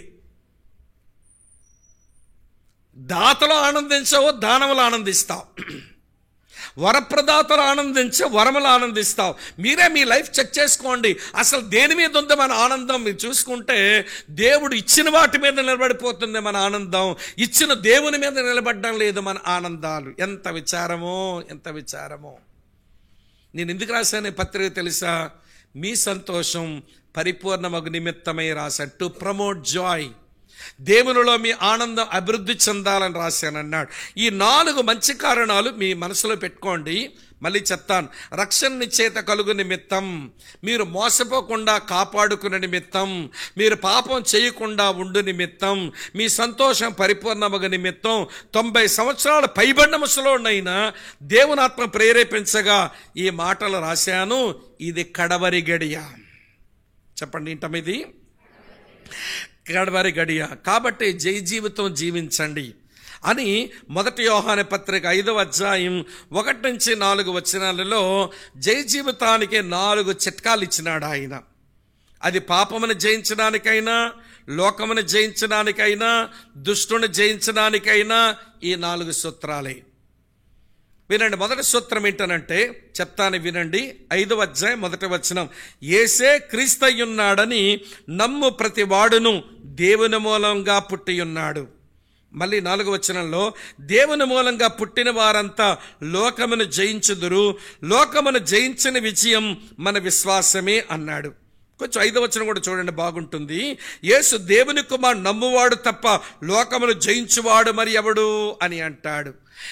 నేను చదివిన ఈ వచనాలలో జయ జీవిత అనుభవం ఎలా వస్తుంది అంటే, experience of victory by believing Jesus is Christ, అంతే. విక్టరీ బై బిలీవింగ్, విజయము నువ్వు నమ్మడం ద్వారా వస్తుంది. అమ్మ వింటున్నారా? నేను చదివిన 3 వచనాలు అదే కనబడుతుందండి. నీకు జయ జీవితం దేని బట్టి వస్తుందంటే విశ్వాసము ద్వారా వస్తుంది. ఏమి విశ్వాసం అట? ఇది చాలా ప్రాముఖ్యమైన మాట. ఏమి విశ్వాసం అంటే యేసే క్రీస్తయ్యున్నాడని విశ్వసించాలి. ఇలా మిమ్మల్ని అడుగుతాను, వినండి ప్రియులారా. యేసు నీ బ్రతుకులో క్రీస్తేనా? యేసు నీ బ్రతుకులో క్రీస్తేనా? ఇదేంటండి ఇలా మెలికిపెట్టి మాట్లాడుతున్నాం అనుకోకండి. యేసును క్రీస్తుగా నమ్మటం అంటే ఇలా చెప్తాను వినండి. బైబిల్లో మనం నమ్మిన దేవునికి యేసు, క్రీస్తు, ప్రభు అంటాంగా 3 టైటిల్స్ ఉన్నాయి. మనం నమ్మిన ప్రభుకి 3 టైటిల్స్ ఉన్నాయి. యేసు, క్రీస్తు, ప్రభు. ఈ 3 టైటిల్స్ ఏంటో చెప్తాను వినండి. యేసు అనగా సేవియర్, రక్షకుడు. అలాగ నమ్మడం మనకు వస్తుంది లేండి. యేసు రక్షకుడుగా నమ్మడం వస్తుంది. Praise the lord. మంచి నమ్మకమే. అయితే ఆయనే క్రీస్తు. క్రీస్తు అనగా అభిషక్తుడు అని తెలుగు తర్జుమాలో ఉంది. కానీ సరైన అర్థం ఏమిటి అంటే సఫిషియంట్ వన్, సరిపోయినవాడు. రక్షకుడు సరిపోయినవాడు. అమ్మ వింటున్నారా? యేసే క్రీస్తు. 3వ మాట లార్డ్ అంటే ప్రభు అంటే ఆయన సావరిన్ అని అర్థం. ఆయన చక్రవర్తి, రాజుల రాజు, ప్రభుల ప్రభు, సావరిన్, ఆయన చక్రవర్తి అని నమ్మడం. ఈ 3 టైటిల్స్ని ధ్యానం చేస్తే యేసును ఏ మేరకు మనం నమ్మేమో మనకు తెలిసిపోతుంది. యేసుగా నమ్మడం ఇష్టం ఉంటుంది. కొంతమంది క్రీస్తుగా నమ్మరు, మరి కొంతమంది ప్రభువుగా నమ్మరు. ఆయన ప్రభువుగా నమ్మితే ఆయన పాలన కింద బతకాలి. ఆయన రాజు, ఆయన చేత పాలించబడిన వాళ్ళం అవుతాం. ఇక్కడ ప్రభు ప్రస్తావన లేదు కాబట్టి మినహాయించండి దాన్ని. ఇప్పుడు పట్టుకోవలసిన విషయం ఏంటనంటే యేసే క్రీస్తుని నమ్మాలి. జాగ్రత్త వినండి. యేసే క్రీస్తునంటే రక్షకుడే నీకు సరిపోయిన వాడని నమ్మాలి. దేనికి సరిపోయిన వాడు ఈయన? మేము ఆరాధించినప్పుడు, మేము ఇండివిజువల్గా ఆరాధించే అలవాటు ఉన్న వాళ్ళం. మా మందిరాల్లో మా వాళ్ళు కొంతమంది ఆరాధించినప్పుడు పాట పాడి ఆరాధిస్తుంటారు. సరిపోయిన వాడవయ్యా యేసు మాకందరికి, పరిశుద్ధ దేవుడవయ్యా చేరాము నీదరికి. ఏంటమ్మా? సరిపోయిన వాడవయ్యా యేసు మాకందరికి, పరిశుద్ధ దేవుడవయ్యా చేరాము నీదరికి. దేనికి సరిపోయిన వాడాయన? మీరు ఓపిక చేసుకొని ఈ మాటలు చూడగలిగితే ఆయన దేనికి సరిపోయిన వాడో మీతో చెప్తాను. యేసే క్రీస్తుని నమ్మడం అంటే ఈ రక్షకుడే నాకు సరిపోయిన వాడు, చాలినవాడు అని నమ్మడం. రెండో విషయం, యేసే క్రీస్తుని నమ్మడం అంటే యేసే మెస్సియా అని నమ్మడం. అదేంటో తర్వాత చెప్తాను. రెండోదిగా ముందు దేనికి సరిపోయిన వాడు చూపిస్తాను. నాతో రండి. దానియేలు గ్రంథం రండి ప్రియులారా. ఒక 3 వచనాల్లో ఒక మంచి 3 అనుభవాలు చెప్తాను మీకు. దానియేలు గ్రంథం చదువుతున్నాను చూడండి. 3వ అధ్యాయం 16, 17 వచనాలు ఇట్లున్నాయి. 16, 17, 18 వచనాలు. దానియేలు గ్రంథం 3వ అధ్యాయం 16, 17, 18 వచనాలు. శద్రకును, మేషాకును, అబేద్నెగోయు రాజుతో ఎలాగూ ప్రత్యుత్తరము చెప్పిరి. నెబుకద్నెజరు, ఇందును గూర్చి నీకు ప్రత్యుత్తరం ఇవ్వాల చింత మాకు లేదు. మేము సేవిస్తున్న దేవుడు మండుచున్న వేడిమి గల ఈ అగ్నిగుండములోంచి మమ్మల్ని తప్పించి రక్షించుటకు సమర్థుడు, మరియు నీ వశమున పడకుండా ఆయన మమ్మల్ని రక్షించును. ఒకవేళ ఆయన రక్షించకపోయినను రాజా నీ దేవతలను మేము పూజించమనియు నువ్వు నిలవబెట్టించిన బంగారు ప్రతిమకు నమస్కరింపమనియు తెలుసుకొనము. అరే, ఈ 3 యవ్వనస్తులు రాజును సంబోధిస్తూ వారు మాట్లాడిన మాటలు గమనించండి. స్త్రీ స్త్రీ స్త్రీ స్త్రీ మాన్య స్త్రీ, బబులోని చక్రవర్తి గారైన నెబుకద్నెజర్ అయ్యగారికి లేదా గారికి అనే మాటలు లేవండి. ముందేమో స్త్రీ లేదు, వెనకాల గారు లేదు. ఈ 3 యవ్వనస్తులు రాజుగారితో ముందేమో స్త్రీ లేదు, వెనకాల గారు లేదు. అంటే తలకాయ పెట్టలేదు, తోక పెట్టలేదు వీళ్ళు. అరే, రాజుగారికి తలకాయ పెట్టలేదేమరా బాబు స్త్రీ అని, రాజుగారికి తోక పెట్టలేదేంట్రా గారని అని అనుకుంటే నేను అనుకుంటాను ఈ 3 ఎవరు నిజమైన దేవుడు ఎవరు ఎరగక తాను తయారు చేసిన ప్రతిమే దేవుడు అని చెప్పి వీడికి పెద్ద గౌరవించాల్సిన అవసరం ఏముందన్నట్టు నెబుకద్నెజరు అంట. అరే, ప్రపంచ చక్రవర్తిని అంత సింగులర్తో మీరు ఎట్లా పిలిచినారయ్యా? ఇతగాడి పెద్ద గౌరవం ఇవ్వాల్సిన అవసరమే లేదులే. నిజదేవుడు ఎవరో అర్థం కాక ప్రతిమని చేయించి దాన్ని దండ పెట్టమని మా శాసిస్తున్నాడే, అతగాడి పెద్ద గౌరవించాల్సిన పనే ఉందన్నట్టుగా ఉండి ఇప్పుడు అంటున్నారు నెబుకద్నెజరు ఇందుని గురించి ప్రత్యుత్తరం ఇవ్వాల్సిన చింత మాకేం లేదు, కానీ మేము సేవిస్తున్న దేవుడు మండుచున్న వేడిమి గల ఈ అగ్ని గుండం నుంచి మమ్మలను తప్పించి రక్షించుటకు సమర్థుడు. ఒకవేళ ఆయన రక్షించకపోయినా చావనన్నా చస్తామేమో కానీ నువ్వు నిలబెట్టించిన ఈ ప్రతిమ మాత్రం సాగిలపడము అన్నారు.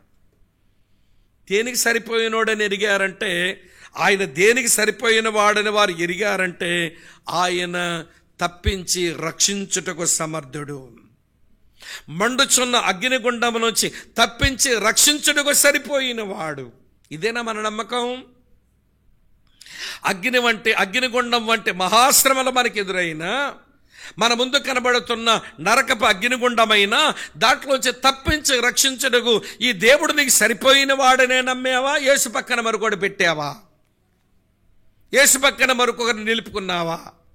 అసలు నీ హృదయ సింహాసనం మీద ఆసీనుడైనటువంటి దేవుడెవరు? యేసేనా క్రీస్తుగా ఉన్నాడా?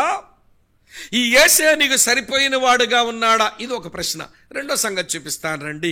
దేనికి సరిపోయిన వాడు ఈయన? యోధా పత్రిక 24వ వచనం చూడండి. ప్రతి వచనం రాసుకోవలసిన వచనమే, మళ్ళీ మీరు ధ్యానం చేస్తే చాలా బాగుంటుంది. యోధా రాసిన పత్రిక 24-25 వచనాలు చూడండి. యోధా పత్రిక 24-25 వచనాలు ఇలా ఉన్నాయి. తొట్టెళ్లకుండా మిమ్మును కాపాడుటకును తన మహిమ ఎదుట ఆనందముతో మేము నిర్దోషులుగా నిలబెట్టుటకును శక్తిగల మన రక్షకుడు. దేనికి సరిపోయిన వాడంటే కాపాడి నిలబెట్టుటకు సరిపోయిన వాడు ఆయన. దీనికి 2 తెస్సలోనిక పత్రిక 3:3 కలుపుకోండి. ప్రభు నమ్మదగిన వాడు, ఆయనే మిమ్మల్ని స్థిరపరిచి ప్రతి దుష్టత్వం నుంచి కాపాడును అని రాసి ఉంటుంది. ఈ దేవుడు ఎవరు అంటే కాపాడి నిలబెట్టుటకు సరిపోయిన వాడు. తెలిసింది ఆయనకి, అందుకే ఈ మాట రాసినాడు. ఆయన కాపాడి నిలబెట్టుటకు సరిపోయిన వాడు. నిన్ను కాపాడి నిన్ను స్థిరపరిచి నిలబెట్టడానికి యేసే సరిపోయిన వాడన్న విశ్వాసం మనకు ఉందంటారా? లేకపోతే కాపాడబడి మన స్థిరపరచబడి నిలబెట్టబడ్డానికి ఇంకెవరినో ఆశ్రయిస్తున్నాము? ఏమో. ఈ రోజున చాలామంది క్రైస్తవులకు యేసు క్రీస్తుగాడు, ఈ యేసు సరిపోయిన వాడు కాదు, ఇక ఎవరో కావాలి, ఎవరో ఇది చెయ్యాలని ఎదురు చూడడంలో మన విశ్వాసమే అది నకిలైపోయింది. మన విశ్వాసమే బెసిగపోయింది అన్నట్టు. యేసే క్రీస్తును నమ్మువాడు తప్ప జయించేవాడెవడు? పాపమును జయించాలన్నా, అపవాదుని జయించాలన్నా, చివరికి లోకాన్ని జయించాలన్నా యేసును క్రీస్తుగా నమ్మేవాడే. అంటే ఆ యేసు నాకు సరిపోయిన వాడు. మొదటి మాట తప్పించి రక్షించుటకు సరిపోయిన వాడు. రెండవ మాట కాపాడి నిలబెట్టుటకు సరిపోయినాడు. మూడో చెప్తాను రండి. మూడవ చెప్తాను వినండి. ఎఫెసీ పత్రిక. ఇవన్నీ మంచి వచనాలు ప్రియులారా. ఇది నమ్మడం మనకు చేతనైతే ఎంత బాగుంటుందో. ఇవ్వండి, మన జీవితాలు అవి రూపాంతరపరచబడతాయి. ఎఫెసీ పత్రిక 3వ అధ్యాయం 20-21 వచనం చూడండి. మనలో కార్యసాధకమైన తన శక్తి చొప్పున మనము అడుగు వాటి కంటేను ఊహించు వాటి కంటేను అత్యధికముగా చేయ శక్తి గల దేవునికి. ఎవరండి నా యేసు? ఈయన నాకు ఎలాగ సరిపోయిన వాడంటే నేను అడుగు వాటి కంటే ఊహించు వాటి కంటే అత్యధికంగా చేసేవాడు. నేను 2 జతలుగా చెప్పాను ఈ 3. ఇప్పుడు ఒక విషయం, అడుగు వాటి కంటే ఊహించు వాటి కంటే అత్యధికముగా చేసేవాడు. ఉదాహరిస్తాను వినండి. అపోస్తలుల కార్యం 12వ అధ్యాయం 5వ వచనంలో పేతురు చెరసాలలో ఉంచబడెను. సంఘం అంతా ఏం చేస్తున్నది?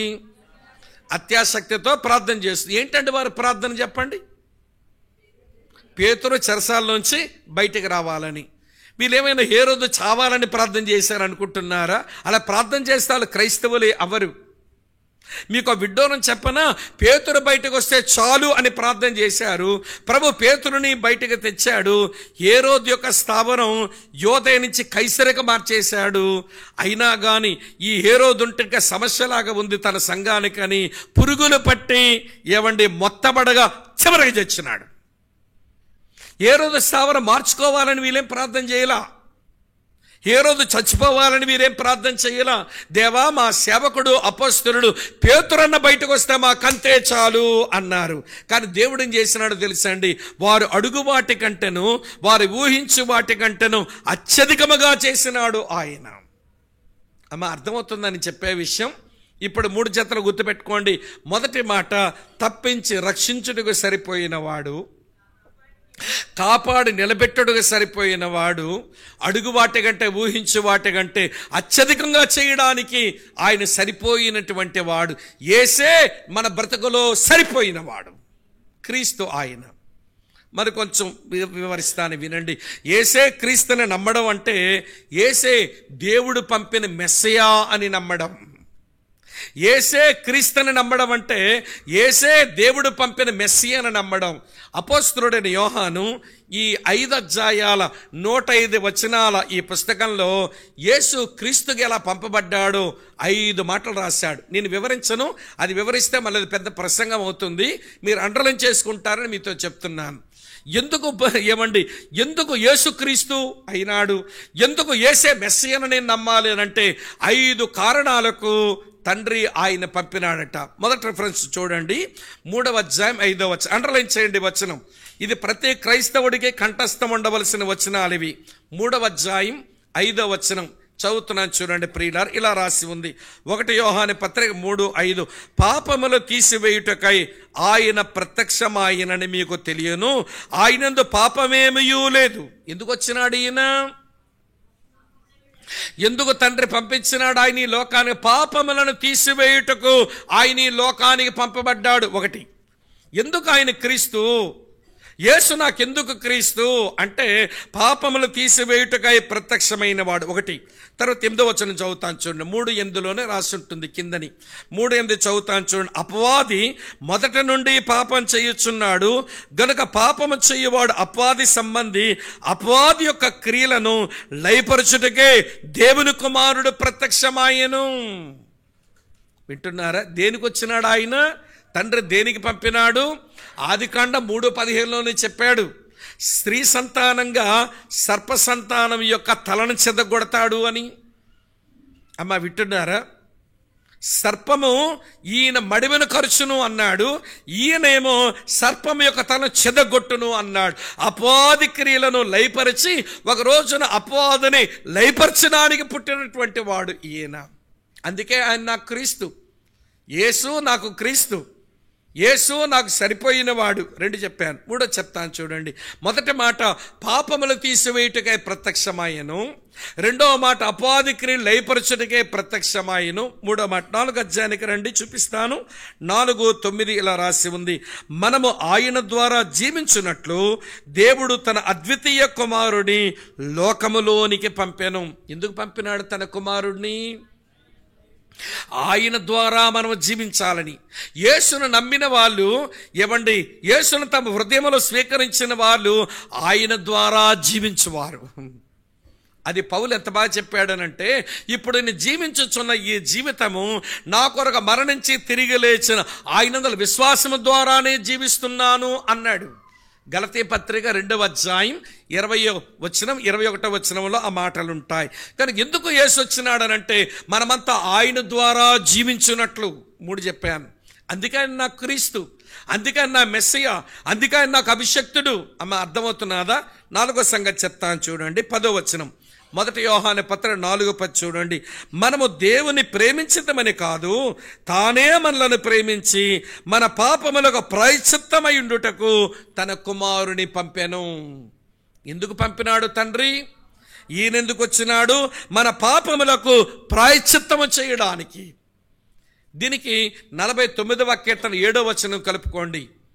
ఎవడను ఏ విధము చేతను తన సహోదరుని విమోచించలేడు, వారి నిమిత్తం దేవుని సందులో ప్రాయశ్చిత్తము చేయగలవాడు ఎవడనూ లేడు. వారి ప్రాణ విమోచన ధనం బహు గొప్పది, అది ఎన్నటికి తీరక అది అట్లుండవలసిందే అన్నాడు. అట్లుండవలసిందే అన్నాడు. కాబట్టి అక్క, చెల్లి, తమ్ముడన్న, నా పాపం నీ పాపం మనందరి పాపములకు ప్రాయశ్చిత్తం చేయడానికే వచ్చిన వాడు ఆయన. అందుకనే ఆయన నాకు క్రీస్తు, యేసే క్రీస్తు. అమ్మ, అర్థమైందా? పాపములు తీసివేయటకు వచ్చాడు, అపాధికని లయపరచుటకు వచ్చాడు. ఏమండి, ఆయన ద్వారా మనం జీవించినట్లు ఆయన వచ్చాడు. మన పాపాలకు ప్రాయశ్చిత్తం చేయడానికి వచ్చాడు. ఇంకొక మాట చూపిస్తాను రండి. అదే 14వ వచనం, 1 యోహాను పత్రిక 4:14లో, మరియు తండ్రి తన కుమారుని లోకరక్షకుగా ఉండుటకు పంపియుండుట మేము చూచి సాక్ష్యమిచ్చుచున్నాము. ఎందుకు వచ్చినాడు? లోకరక్షకుడుగా ఉండడానికి వచ్చినాడు ఆయన. ఎవరైతే లోకరక్షకుడో ఆయనే మెస్సియా. సమరయ స్త్రీతో యేసయ్య మాట్లాడుతమ్మా, దేవుని ఆరాధించేవారు ఆత్మతో సత్యముతో ఆరాధించే వాళ్ళకు ఉండాలి. అలాంటి ఆరాధికుల కొరకు నా తండ్రి వెతుకుతున్నాడు.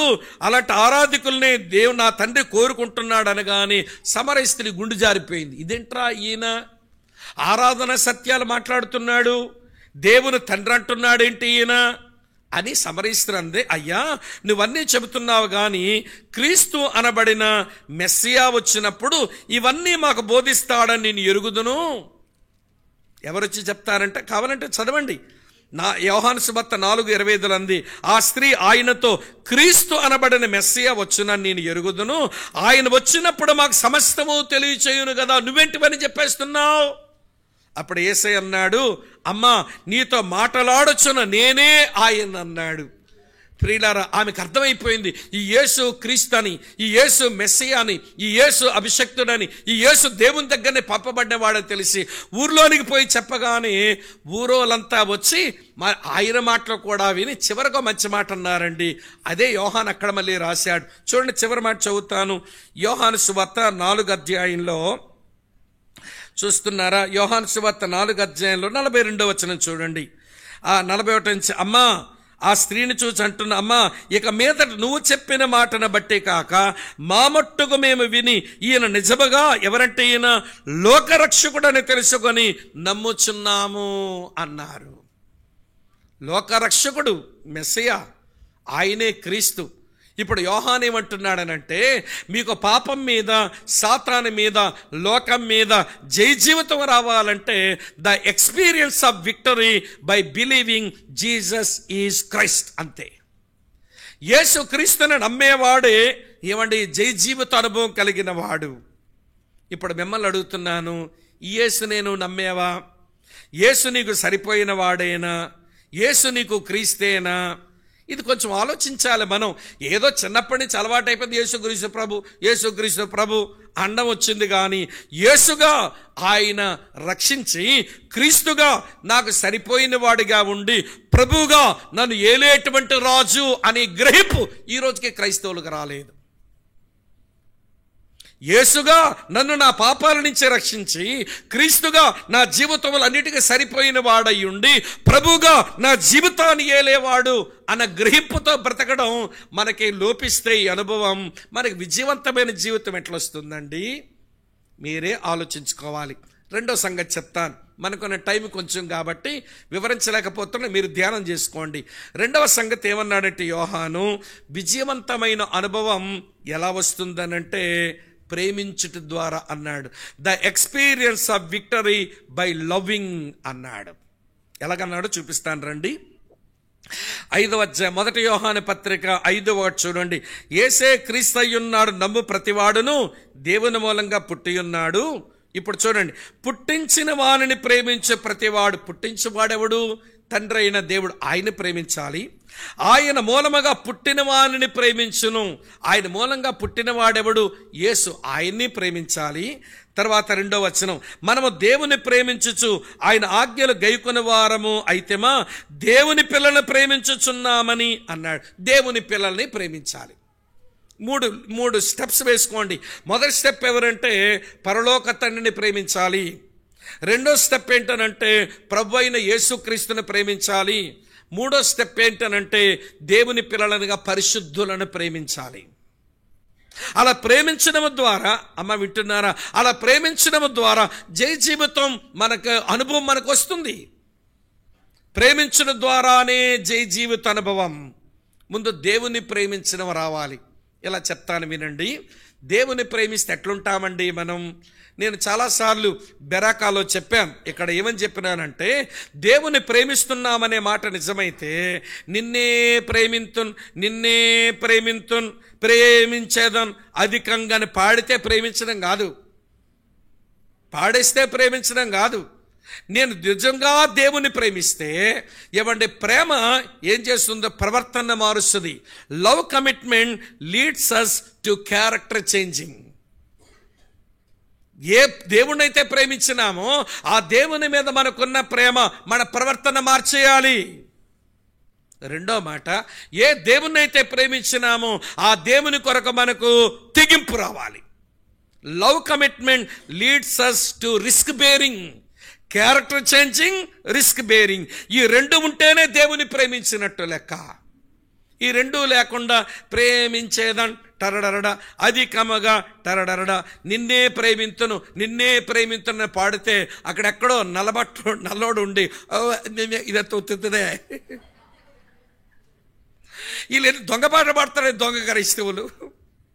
ఇలా దేవుని ప్రేమించింది, మరి ఆయన కోరుకున్నట్లే ప్రవర్తన మారదే. ఆయన కొరకు సాహసాలు తెగింపుతో బ్రతకడం రాలేదేంటి వీళ్లకు?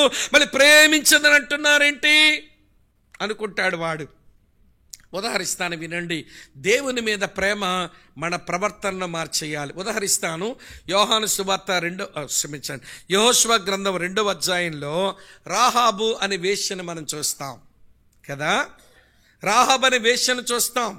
ఆ 9వ వచనం నుంచి ఆ 10-11 వచనాలు రాహాబు అనే వేశ్య వచ్చిన వేగుల వారితో మాట్లాడిన మాటలు చూస్తే ఆమె ప్రవర్తన మారిపోయింది అనిపిస్తుంది నాకు. వేశ్యావృత్తిని నడుపుకుంటూ, వినండి ప్రియులారా, ఒక దైవ సేవకుడు వ్యాఖ్యానిస్తున్నాడు, రాహాబు అనే వేశ్య ఇంటి ముందట బోర్డు ఉంటుందట.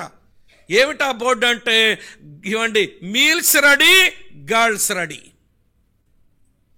భోజనం తయారైనది, ఆడపిల్లలు తయారై ఉన్నారు అని బోర్డు ఉంటుందంట. ఇప్పుడు లోపలికి వచ్చిన వేగుల వారిని చూసి ఏమడగాలమ్మా నీవు?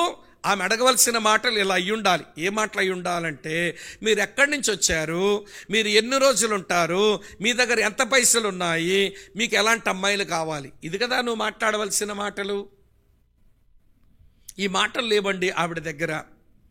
ఆ వేగుల వారిని చూసి అంటుంది, మీ దేవుడు పైన ఆకాశమందును క్రింద భూమి యందును దేవుడే. మీ దేవుని ఎదుట ఎవరికి ధైర్యం చాలదని నేను ఎరుగుదును. మీ దేవుడు ఈ దేశమునికి ఇచ్చుచున్నాడని నేను ఎరుగుదును. మీ ఎడల దేవుడు చేసిన కార్యాల గురించి వింటున్నప్పుడు నా గుండె కరిగిపోయాను. ఒరే ఆ గుండె కరిగిపోయిందంటండి. చూడండి, ఆవిడ అన్న మాట చూస్తే ఎంత విడ్డూరం అనిపిస్తుందో. ఎందుకు విడ్డూరం అని చెప్తాను మీకు. యెహోషువ గ్రంథం 2వ అధ్యాయంలో, అమ్మ వింటున్నారా? యెహోషువ గ్రంథం 2వ అధ్యాయంలో చదువుతున్న 11, మేము వినినప్పుడు మా గుండెలు ఏమైపోయినాయి. ఇప్పుడు మిమ్మల్ని అడుగుతాను, రాహాబు అనే వేశ్య దేవుని గూర్చిన సమాచారం వింది. ఆమె విన్న సమాచారం ఫస్ట్ హ్యాండా? ఆమె విన్న సమాచారం సెకండ్ హ్యాండా? ఆమె విన్న సమాచారం థర్డ్ హ్యాండా? ఆమె విన్న సమాచారం ఫోర్త్ హ్యాండా? ఆమె విన్నటువంటి సమాచారం ఫిఫ్త్ హ్యాండా? ఏ హ్యాండ్ మెసేజ్ వినింది? ఇలా చెప్తాను వినండి. దేవుడే నేరుగా మనతో మాట్లాడితే అది ఫస్ట్ హ్యాండ్ మెసేజ్. వింటున్నారా లేదా మీరు? రైట్. దేవుడు తన సేవకుల ద్వారా నీతో మాట్లాడితే సెకండ్ హ్యాండ్ మెసేజ్.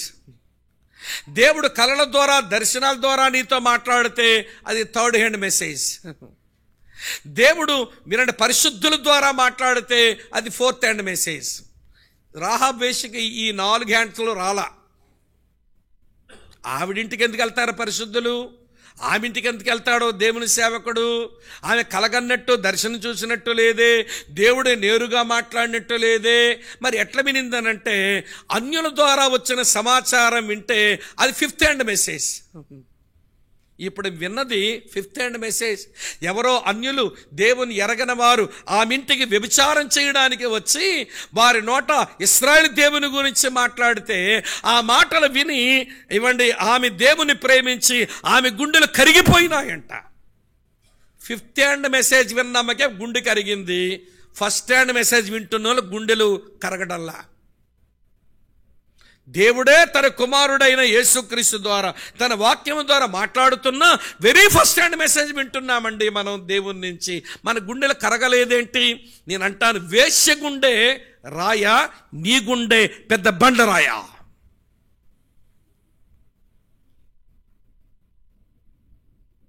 వేశ్య ప్రవర్తన మార్చుకుంది. ఎరుకో రాజుకు తెలిస్తే వేగులు వాడిని దాచే పీగ తెస్తాడు, వాడు తెగించేసింది దేవుని గురించి. ఫిఫ్త్ హ్యాండ్ మెసేజ్ విన్న వేశ్య గుండె కరిగిందండి. ఫస్ట్ హ్యాండ్ మెసేజ్ వింటున్న ఈనాటి క్రైస్తవ గుండెలే కరగట్లా.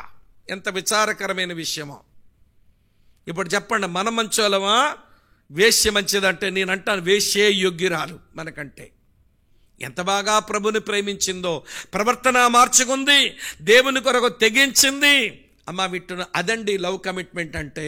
దేవుని ప్రేమిస్తే ప్రవర్తనలో మార్పులు తెచ్చుకొని ఆ దేవుని కొరకు సాహసాలు చేసి తెగించే భక్తి చేస్తే దేవుని ప్రేమించినట్టు లెక్క. ఇంకెక్కువ చెప్పలేను.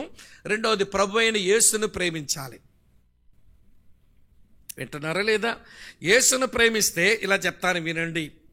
యేసును ప్రేమిస్తే ఎవరినైతే అధికంగా ప్రేమిస్తామో వాళ్ళతో ఎక్కువ సమయం గడపాలనుకుంటాం. అవునా కాదా అండి?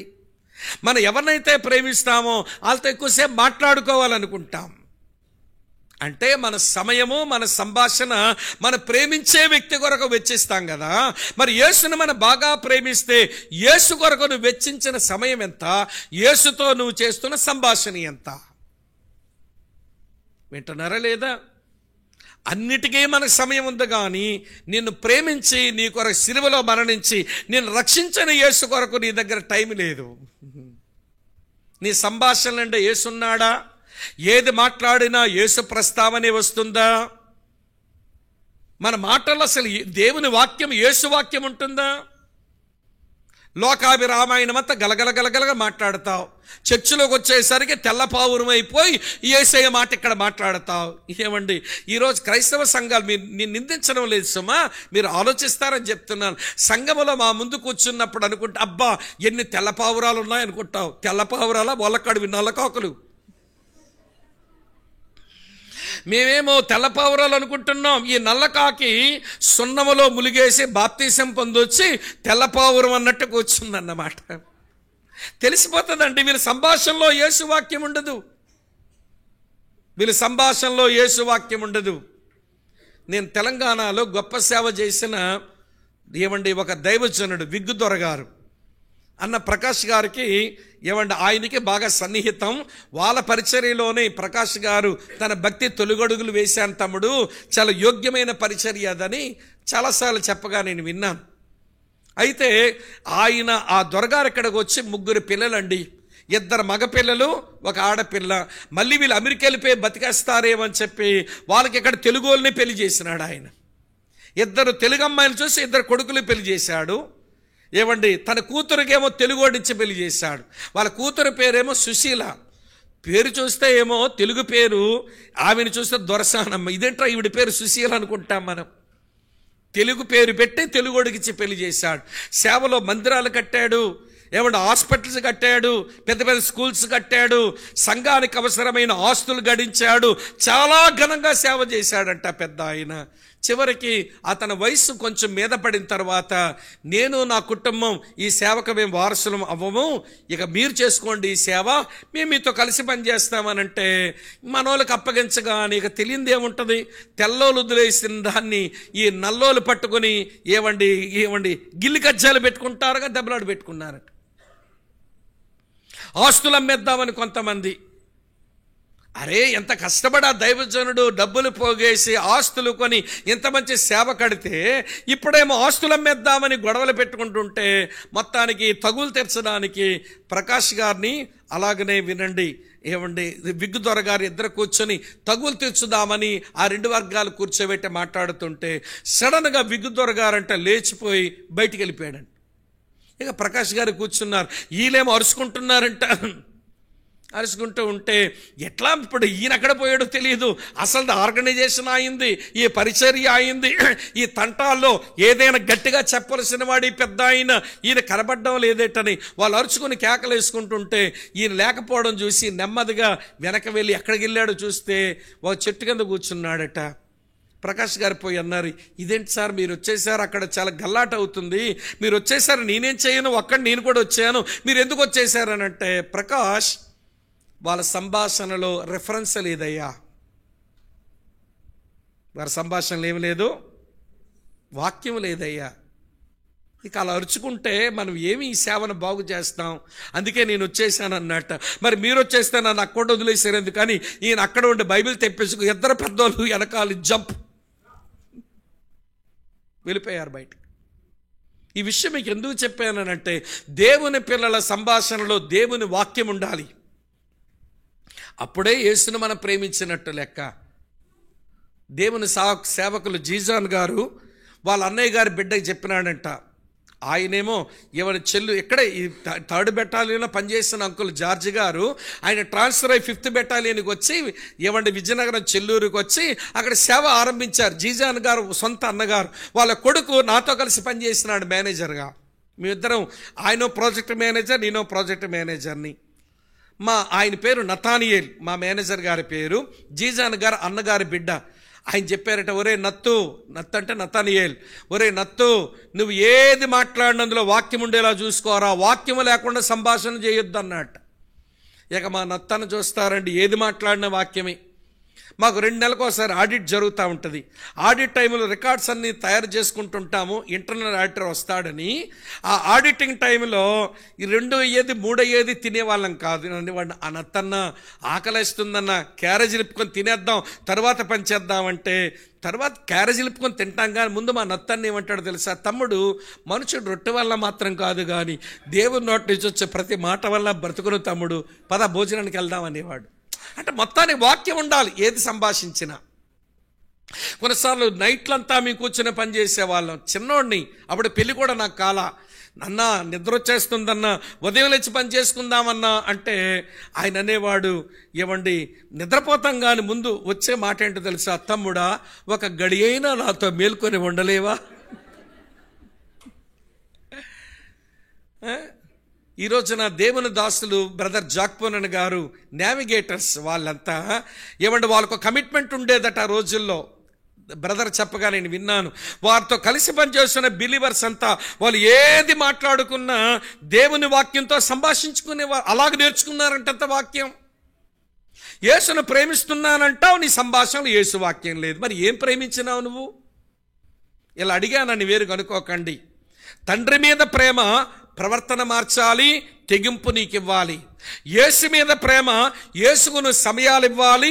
యేసుతో వినండి ప్రియులారా, యేసు వాక్యము నీ సంభాషణలో కనబడాలి. అలాగనే పరిశుద్ధులను ప్రేమించాలి. 1 తెస్సలోనిక పత్రిక 5:14లో పౌలు అంటాడు, పరిశుద్ధులను ప్రేమిస్తే అక్రమంగా నడిచినోడు ఎవడైనా ఉంటే బుద్ధి చెప్పు, ధైర్యం చెడిన వాడు ఎవడైనా ఉంటే వాడిని ధైర్యపరచు, కృంగిపోయినోడు ఎవడైనా ఉంటే లేవనెత్తు, మెట్టుకు అందరెడలా దీర్ఘశాంతము కలిగి ఉండు. అది పరిశుద్ధులను ప్రేమించడం అంటే, అది దేవుని పిల్లలను ప్రేమించడం అంటే. వస్తుందా ఈ ప్రేమించడం? అక్రమంగా నడిచే వాళ్ళకి బుద్ధి చెప్తున్నావా? కృంగిపోయిన వారిని ఏమైనా లేవనెత్తుతున్నావా? ధైర్యం చెడిపోయిన వారిని ఏమైనా ధైర్యపరుస్తున్నామా? అక్కా చెల్లి వినండి ప్రియమైన మిత్రులారా, అందరెడలా దీర్ఘశాంతం కలిగి ఉంటున్నామా? కనుక సాతాను మీదనైనా, లోకం మీదనైనా, పాపం మీదనైనా జయ జీవితం కావాలనంటే experience of victory by loving, ప్రేమించడం ద్వారానే విజయాలు వస్తాయి. విశ్వాసం ద్వారా విజయాలు వస్తాయి, ఒకటి చెప్పాను. ప్రేమించడం ద్వారా విజయాలు వస్తాయి, 2వ మాట చెప్పాను. 3వ మాట చెప్తాను రండి. 3వ మాట యోహాను ఇట్లా రాసినాడు, చదువుతున్నాను విన్న. 1 యోహాను పత్రిక 5వ అధ్యాయంలో మళ్ళీ చదువుతున్నాను చూడండి, 2వ వచనం. మనము దేవుని ప్రేమించుచు ఆయన ఆజ్ఞలు నెరవేర్చు వారమైతేమా మన దేవుని పిల్లలను ప్రేమించుచున్నాము, దానివల్ల ఎరుగుదము. మనం ఆయన ఆజ్ఞలు గైకొనుటయే దేవుని ప్రేమించుట. ఆయన ఆజ్ఞలు భారమైనవి కావు. The experience of victory by obeying, మన విధేయత చూపడం ద్వారా విజయం వస్తుంది. మన విధేయత చూపడం ద్వారా వినండి విజయపు అనుభవం మనకు వస్తుంది. ప్రియ అక్కా చెల్లి తమ్ముడన్న వినండి, దేని కొరకును ప్రార్థించడం మానేసిన ఏం తంటా లేదండి. దేని కొరకును ప్రార్థించడం మానేసిన పెద్ద తంటా లేదండి. కానీ ఇది ప్రార్థన చేసుకోవాలి, ప్రభువా నాకు విధేయత నేర్పించవా. హెబ్రీ పత్రిక 5వ అధ్యాయం 8వ వచనంలో యేసును గురించి భక్తుడు రాశాడు, ఆయన దేవుని కుమారుడయ్యుండి తాను పొందిన శ్రమల వలన విధేయత నేర్చుకొనెను. ఇక్కడ కూర్చున్న మనందరిలో విధేయత నేర్పించమని విధేయత కొరకు ప్రార్థన చేసుకున్న వాళ్ళు ఎంతమంది ఉంటామండి? మీ ప్రోత్సాహానికి ఒక మాట చెప్తాను, వినండి. నోవహు చూపిన విధేయత తన కుటుంబ రక్షణకు ఉపయోగపడింది. అవునా కదా చెప్పండి? నోవహుతో పాటు 7గురుని జలప్రలయంలో రక్షించబడ్డారు. మీరు ఆదికాండం 6వ అధ్యాయం చివరి వచనం చదవండి. నోవహు చూపిన విధేయత తన కుటుంబ రక్షణకు ఉపయోగపడింది. అలాగనే అబ్రాము చూపిన విధేయత తన కొడుకైన ఇస్సాకు ఆశీర్వాదానికి ఉపయోగపడింది. ఆదికాండం 26వ అధ్యాయం 4-5 వచనాలు చదవండి ఇంటికి పోయాక. దేవుడు ఇస్సాకు దగ్గరికి వచ్చి మాట్లాడుతూ, ఇస్సాకు నేను ఆశీర్వదిస్తున్నానయ్యా, ఏలయనగా మీ నాన్న నాకు విధేయత చూపినాడు. ఇక్కడ కూర్చున్న తల్లిదండ్రులు, ఇక్కడ కూర్చున్న తాతలు, అమ్మమ్మలు, నాయనమ్మలు, మన విధేయతలు మన పిల్లలకు ఆశీర్వాదం తెచ్చి పెడతాయా? అలాగా విధేయత చూపడం మనకు వస్తున్నదా? నిర్గమాకాండం 40వ అధ్యాయం 33-34 వచనాలు చదివితే, మోషే ఇశ్రాయేలు ప్రజలు చూపించిన విధేయత దేవుని ప్రభావం దేవుని మందిరంలోకి వచ్చేలా చేసింది. ఇప్పుడు మన ఇళ్లల్లో, మన మందిరాల్లో దేవుని ప్రభావం నిలిచినట్లుగా అలాగే విధేయత చూపడం మనకు వచ్చిన దేవుని ఆజ్ఞల భారం ఎందుకు అవుతున్నాయి మనకు? అమ్మా వింటున్నారా? దేవుని ఆజ్ఞల భారం ఎందుకు అవుతున్నాయండి? ఇలా చెప్తే మీకు అర్థమైపోతుంది. దేవుడు ఇశ్రాయేలు ప్రజలను ఐగుప్తు దేశంలో ఉంచినప్పుడు, ఐగుప్తు దేశంలో వారు బానిసలుగా బ్రతుకుతున్నప్పుడు ఐగుప్తు కార్యనియామకులు ఏమనే వాళ్ళు ఆజ్ఞాపించేవాళ్ళు, ఏయ్ మీరు ఏ రోజు చేయవలసిన ఇటుకలు ఆ రోజు చెయ్యండి అన్నారు. ఇటుకలు చేస్తాం సరే, మరి కాల్చడానికి గడ్డి కర్ర కొయ్యి కాలేదు, మేము ఇవ్వం, మీరే తెచ్చుకోవాలా. వాళ్ళు ఆజ్ఞాపిస్తున్నారు, ఆజ్ఞ నెరవేర్చడానికి మాత్రం సాధనాలు ఇవ్వరంట.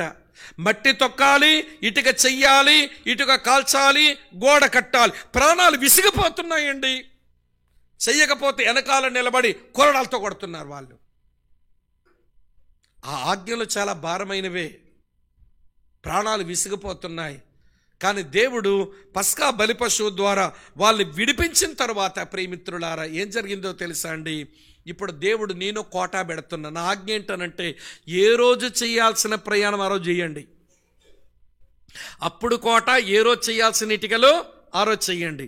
చేయడానికి నేను వనరులు ఇవ్వను అంటున్నారు ఐగుప్త కార్యనియామకులు. చేయకపోతే కొరడాలతో కొడతాను. అవి భారమైన ఆజ్ఞలే. ఇప్పుడు ఐగుప్తు నుంచి బయటకు రాగానే ఏ రోజు చేయవలసిన ప్రయాణం ఆ రోజు చేయండి. కాకపోతే నేను మీ ముందుండి నడుస్తా, నేను మీ ముందుండి నడుస్తా. పగలేమో మీ మేఘస్తంభాన్ని ఉంచుతా, నీడలో ప్రయాణం చేయండి. రాత్రేమో అగ్నిస్తంభాన్ని ఉంచుతా, వెలుగులో మీరు ప్రయాణం చేయండి. మీ తినడానికి మన్నా ఇస్తాను, తాగడానికి బండలో నీళ్ళు ఇస్తాను. మీరు ఏ రోజు చేయాల్సిన ప్రయాణం ఆ రోజు చేయండి. ఇక్కడ ఆజ్ఞ భారం కాదు, తేలిక. ఎప్పుడు తేలికనంటే, ముందుండి ఆయన నడుస్తుంటే, పైన మేఘస్తంభం ఉంచితే, పైన అగ్నిస్తంభం ఉంచితే, తినడానికి మన్నాని ఇస్తుంటే, తాగడానికి నీళ్ళు ఇస్తుంటే, నడవడానికి నీకు ఏంటి నొప్పి? వారు ఆజ్ఞాపించారు, భారమైనవే. ఎందుకంటే ఆజ్ఞించారు, దానికి వనరులు వాళ్ళు ఇవ్వరు. చెయ్యకపోతే కొరడలతో కొడుతున్నారు. ఈయనేమో ఆజ్ఞాపించాడు, ఏ రోజు చేయాల్సిన ప్రయాణం ఆ రోజు చేయండి అన్నాడు. కానీ ప్రయాణానికి కావలసి అన్నీ ఇస్తున్నాడండి. నీకు నడవడానికి ఇంకేమి నొప్పి? యేసుక్రీస్తునందు ప్రియమిత్రులారా, కృపలో దేవుడు ఏం ఆజ్ఞాపించాడో అవన్నీ చేయడానికి ఆయన వనరులు సమకూర్చి మనకిచ్చినవాడు. తన కృపనిచ్చినాడు, తన ఆత్మనిచ్చినాడు, తన ప్రేమను కుమ్మరించినాడు, తన వాక్యమును చేతిలో పెట్టాడు, తన సేవకులకు ఉపదేశకులుగా మనకిచ్చాడు. రిసోర్సెస్ అన్నీ ఉన్నాయి. ఇంకా నీవు ఆజ్ఞల భారం అవుతున్నాయి అని అంటే నీకు అర్థం కాలేదు ఆయన ఇచ్చిన వనరులు ఏంటో. కనుక సోదరి స్నేహితులారా, విధేయత చూపండి. ఆజ్ఞలు భారమైనవి ఎంచకండి. మీరు ఆజ్ఞలకు విధేయత చూపండి.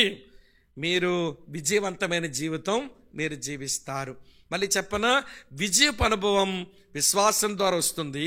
విజయపు అనుభవం చెప్పండి ప్రేమించడం ద్వారా వస్తుంది.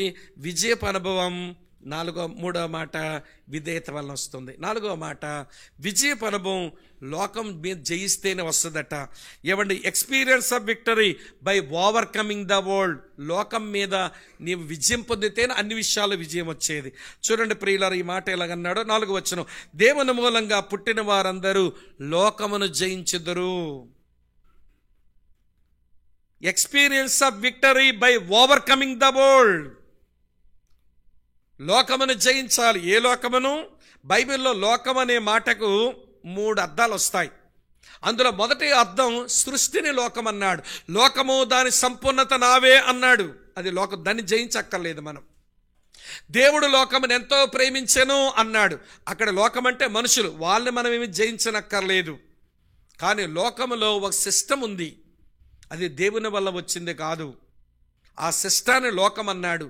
అందులో వింటున్నారా, శరీర ఆశ, అందులో నేత్ర ఆశ, అందులో జీవపడమ్మ ఉన్నాయి. దాన్ని మీరు ఓవర్కమ్ చేయండి. పారాఫ్రైజ్ చేసి చెప్తాను వినండి. శరీర ఆశ అంటే సరదాల పిచ్చి, నేత్ర ఆశ అంటే సంపదల పిచ్చి, జీవపడమ్మం అంటే పేరు ప్రఖ్యాతుల పిచ్చి. 3ంటికి చావండి మీరు. ఈ లోకాశలకు మీరు సమాధి కట్టండి, దేవుని చిత్తానికి పునాది వేయండి. లోకాశలకు సమాధి కట్టండి, దేవుని చిత్తం చేయడానికి పునాది వేసుకోండి. జయ జీవితం మీ సొంతం అవుతుంది. ఆర్ఆర్కే మూర్తి గారి భాషలో ఈ 3ంటికి ఆయన 3 పేర్లు ఇచ్చినాడు. శరీర ఆశ అంటే కాంతల పిచ్చి అంట, కాంతల పిచ్చి. నేత్రాశ అంటే కాసుల పిచ్చి.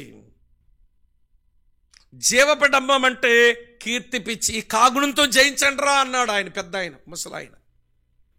ఈ కాగుణంతో ముందు జయించండి.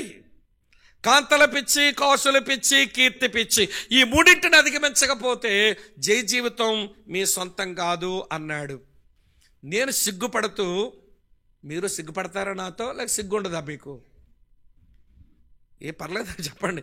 మీరు సిగ్గుపడకపోతే జఫనీ అలా చెప్తాను నేను. జఫనీ ఏమన్నాడు? సిగ్గుమాలిన జనులారా, మీరు సిగ్గుపడ్డమే రావట్లేదు అని అరిచాడు ఆయన. నేను సిగ్గుపడుతూనే చెప్తున్నాను, మీరు నాతో కలిసి సిగ్గుపడితే ఒక అనుభవం చెప్తాను. ఈ బైబిల్లో ఒక్క పేజీ తన దగ్గర లేనప్పుడే,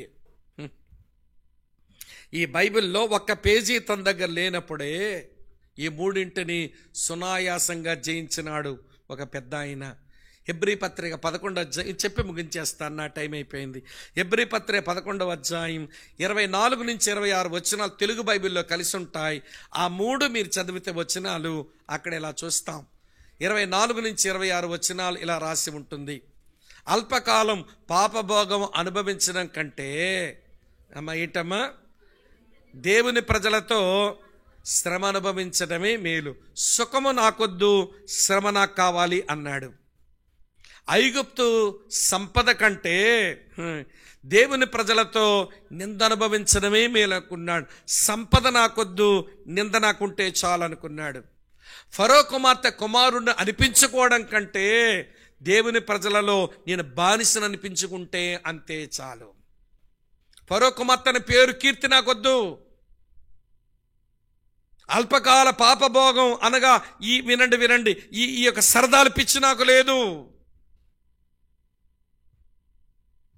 ఐగుప్తు ధనం అంటే, ఐగుప్తీలు ఆ రోజున విపరీతమైన సంపన్నులు కదండి. క్లియోపాట్రా అంటే దానికి ఐగుప్తు దేశంలో ఉన్న సంపదను ఎలా వర్ణించిందో చెప్పలేమట. ఏమండి, ముత్యాలు, ఖరీదైన ముత్యాలు పిండిలాగా చేసేసుకొని లిక్విడ్లో ముంచుకొని ఏమండి జ్యూస్లాగా తాగేదంట. రోమా చక్రవర్తికి హడిలిపోయినాడు. ఎంత సంపద ఉందో ఐగుప్తీయుల దగ్గర. ముత్యాలు, ఖరీదైన ముత్యాలే పిండిలా చేసుకొని లిక్విడ్లో వేసుకొని తాగుతారా వీళ్ళు? కోరింది ఏమండి తినొచ్చు, కోరింది కట్టుకోవచ్చు, కోరిన దాన్ని అనుభవించవచ్చు. ఐగుప్తు ధనమంతా తన కాళ్ళ వరకు వచ్చింది. కాలుతో ఒక తన్ను తన్నాడు, ఇది నాకు అక్కర్లేదని. లోకములో ఉన్న సంపదల పిచ్చి, లోకములో ఉన్న సరదాల పిచ్చి, లోకములో ఉన్న పేరు ప్రఖ్యాతల పిచ్చి సునాయాసంగా జయించాడండి. ఈ బైబిల్ ఒక్క పేజీ తన చేతిలో లేనప్పుడే. కానీ ఈ రోజున 66 పుస్తకాలు చేతులు ఉన్నాయి. హృదయంలో పరిశుద్ధాత్ముడు ఉన్నాడు. అప్పుడప్పుడు మన ఎదుట దేవుని సేవకుడు ఉండి వాక్యం చెప్తున్నాడు. అలాగే మనం ప్రోత్సహించడానికి, మరొకరు ప్రార్థించడానికి మనతో కలిసిన తోటి పరిశుద్ధుల సమూహం మనతో కలిసి ఉంది. కానీ లోకం జయించమే ఏదో పిచ్చిలో కనబడుతున్నామండి. కాగుణంతో దాటి రామా, లోకమును జయించమా, శరీరాశ, నేత్రాశ, జీవపడమ్మం పట్టి పీడిస్తున్నాయి ఈ రోజున దేవుని పిల్లల్ని. కొంతమందికేమో సరదాల పిచ్చి, కొంతమందికేమో సంపదల పిచ్చి, మరి కొంతమందికేమో పేరు ప్రఖ్యాతల పిచ్చి. అక్కడ చావకపోతే, వాటిని నీ బ్రతుకులో సమాధి కట్టకపోతే దేవుని చిత్తం చేయడానికి పునాది వేసుకోలేవు. లోకము దాని ఆశలు గతించిపోతాయి, దానికి సమాధి కట్టు. నీ జీవితంలో దేవుని చిత్తం చేయడానికి పునాది వేసుకో. ఆ రోజున విజయవంతమైన జీవితం నీ సొంతం అవుతుంది. Victory by believing. విశ్వాసం ద్వారానే విజయం, ప్రేమించడం ద్వారానే విజయం, విధేయత ద్వారానే విజయం, లోకమును అధిగమించడం ద్వారానే విజయం. ఈ 4 అనుభవాలతో మన జీవితాన్ని చక్కబెట్టుకుందాం. ఇది కడవరి గడియ. చిన్నపిల్లలారా, ఇది కడవరి గడియ. సూచనల ద్వారా ఇది కడవరి గడియను తెలుసుకుంటున్నాం. అటు లోకములో సూచనలు 5 చెప్పా, ఇటు సంఘములో సూచనలు 5 చెప్పా, అటు ఇశ్రాయేల్లో సూచనలు 5 చూపించా. ఈ 15 సూచనలు ఈ 3 రోజులు చూచినప్పుడు అరే ఎంత కడవరి గడియలో బ్రతుకుతున్నామో. యోహాను రాసినప్పుడే కడవరి గడియ, కానీ ఈ రోజుతో పోలిస్తే కడవరి నానో సెకండ్, కనురెప్ప పాటులో బతుకుతున్నాం. మనం చివరి అంచులు బతుకుతున్నాం, అంత్యకాలపు అంచులు బతుకుతున్నాం. భయపడమా? జయ జీవితాన్ని సంపాదించుకోమా? ఎక్కడో ఓడిపోయావు. సాతానికో, లోకానికో, పాపానికో, శరీరానికో ఓడిపోయి ప్రియులారా, మనలో మనం న్యూనత భావంతో ఉండి కృంగిపోతున్నా. ఏం కృంగిపోవాల్సిన అవసరం లేదు. నీ ఓటమిని చూసి నిందించడానికి కాదు దేవుడు ఈ మాటలు చెప్పింది. నేను తరచూ ఒక మాట బెరాకాలో ఈ పుల్పిట్ నేను చెప్పాను. నలిగిన రెల్లును విరవని దేవుడు మకమకలాడుతున్న అవిసనారబొత్తును ఆర్పాడు. రెల్లు నలిగిపోయిందని ఇరిపాడు ఆయన, మళ్ళీ కట్టడానికి ప్రయత్నం చేసేవాడు. ఒకవేళ నీ జీవితంలో 1000 సార్లు ఓడిపోయావనుకో, 1001లో కూడా నేను క్షమించి నిన్ను బాగు చేయడానికి ఇష్టపడేవాడు. నీకు ఛాన్స్ ఉంది, నీకు ఛాన్స్ ఉంది, నీకు అవకాశం ఉంది. నేను అందుకే ఒక మాట అంటాను, the God of Bible, God of new beginnings అనండి. బైబిల్ దేవుడు కొత్త ఆరంభాలు ఇచ్చేవాడు. 1000 సార్లు ఓడిపోయావు, పోతే పోయిందిలే, 101 కొత్తది ఆరంభించు ఈ రోజున. దేవా నీ కొరకు జయిస్తాను. అందుకని క్రైస్తవ జీవితం అంటే నూతన ఆరంభాల సంపుటి. Christian life is a series of new beginnings. కొత్త ఆరంభాలు పెట్టండి. చేసిన తీర్మానాలు ఓడిపోయాం, నెరవేర్చలేకపోయామని కురిగిపోకండి. బాగా దేవునిగా బ్రతుకుదామనుకున్న ఓడిపోయాం, బాధపడకండి. నలిగిన రెల్లును విరిపే దేవుడు కాదాయన. మకమకలాడుతున్న అవిసనారవత్తిని అని చెప్పి ఆర్పేవాడు కాదాయన. చేతులు అడ్డం పెట్టి వెలిగేలా చేస్తాడు. ఒత్తునైనా చమురుతాడు, చమురైనా లోపల పోస్తాడు, నూనెైనా లోపల పోస్తాడు ఈ దీపం వెలగడానికి. ఒత్తినైనా చమురుతాడు ఈ దీపం బాగా వెలగడానికి. గాలి వచ్చి అది ఆపేస్తా పోతాడు, చెయ్యన్ని అడ్డం పెడతాడు, కానీ ఆపేడు.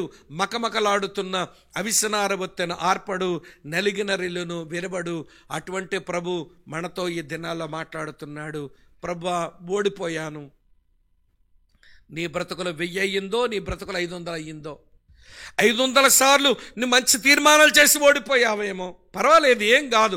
దేవుడు నిన్ను ప్రేమిస్తున్నాడు, ఇంకా నీ జీవితాన్ని కట్టాలనుకుంటున్నాడంతే, నీకు జయ జీవితం ఇవ్వాలనుకుంటున్నాడంతే, నేను జయోత్సాహంతో ఊరేగించాలనుకుంటున్నాడంతే. నువ్వు అలా జయోత్సాహంతో ఊరేగితే నువ్వేం చేస్తావో తెలుసా? యేసును ఊరేగిస్తావు. యేసును ఊరేగిస్తావు. ఊరేగిద్దామా? యేసును ఊరేగిద్దామా? ఈ చివరి దినాల్లో యేసును ఊరేగిద్దాం పదండి. జయోత్సాహంతో యేసును ఊరేగిద్దాం పదండి. జయ జీవిత అనుభవాలు నేర్చుకుందాం రండి. విశ్వాసము ద్వారా, ప్రేమించటం ద్వారా, విధేయత ద్వారా, లోకమును అధిగమించడం ద్వారా జయ జీవితం మనకుంది. అటువంటి అనుభవాలు సొంతం చేసుకుందాం. తల వంచండి, కళ్ళు మూసుకోండి. మోకరించే వెసులుబాటు ఉంటే, శరీరం సహకరిస్తే మోకరించండి. ప్రభువా, నాకు జయ జీవితం కావాలి. నేను ఇప్పటికే చాలాసార్లు ఓడిపోయాను, చాలా ఏరియాలో ఓడిపోయాను, చూపుల్లో ఓడిపోయాను నాయన, ఆలోచనలో ఓడిపోయాను నాయన, మాటల్లో ఓడిపోయాను నాయన, నా వినికిడిలో ఓడిపోయాను నాయన, నా చేతల్లో ఓడిపోయాను నాయన, నా నడకలో ఓడిపోయాను నాయన. పాపమే పండించాను కానీ విజయం రాలేదు నాయన. పాపం మీద ఓడిపోయాను. కానీ నాకు విజయం ఇవ్వడానికి నా ముందుకు వచ్చిన నా ప్రభువా, సిలువలో మరణించావు, రక్తం కార్చావు, నా కొరకు పునరుత్థానుడివై తిరిగి లేచావు, విజయాలు ఇస్తానంటున్నావు. దేవా, నలిగిన రెల్లును విరమని దేవుడవు కదా, మకమకలాడుతున్న అవిసనార బొత్తిన ఆర్పవ కదా. కనికరించవా ప్రభువా, కనికరించవా. నేను ఒక మోషేలాగా లోకమును జయించే కృప నాకు ఇవ్వండి.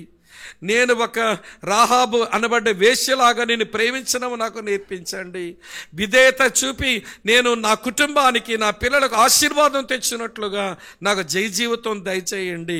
నీవు క్రీస్తువని విశ్వసించి నువ్వు నా సరిపోయిన వాడవని నమ్మి జయ జీవితం పొందే కృప ఇవ్వండి అని ఎవరికి భారంగా ప్రార్థన చేసుకుందాం. ఇది మంచి సమయం. 30 దినాల ముగింపుకు వచ్చేస్తున్నాం.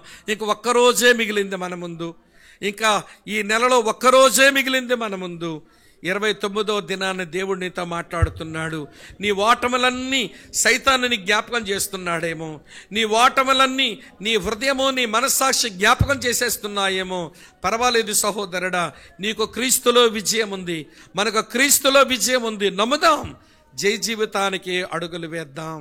ప్రేమ కలిగిన మా ప్రియమైన తండ్రి, ఈ రాత్రి మీరు మాకిచ్చిన ఈ గంభీరమైన సమయం కొరకై మనసారా మీకు కృతజ్ఞతా స్తోత్రాలు చెల్లిస్తూ, విజయవంతమైన జీవితానికి, పాపాన్ని జయించడానికి ఏ అనుభవాలు గుండా మేము ప్రయాణం చేయాలో ఈ కడవరి గడియల్లో మీరు మాకు నేర్పిస్తున్నందుకు మీకు వందనాలు చెల్లిస్తూ, లోతుగా తమ హృదయాల్లోనికి వాక్యాన్ని స్వీకరించి ప్రార్థించుకున్న మా ప్రియులందరినీ పేరు పేరు వరుసన దీవించండి. రేపు చివరి దినం కొరకు సిద్ధపరచండి. మహిమ, ఘనత, ప్రభావాలు మీరే పొందండి. యేసుక్రీస్తు నామంలోని స్తోత్రాలు చెల్లించి మీకే ప్రార్థిస్తున్నాము తండ్రి. ఆమేన్.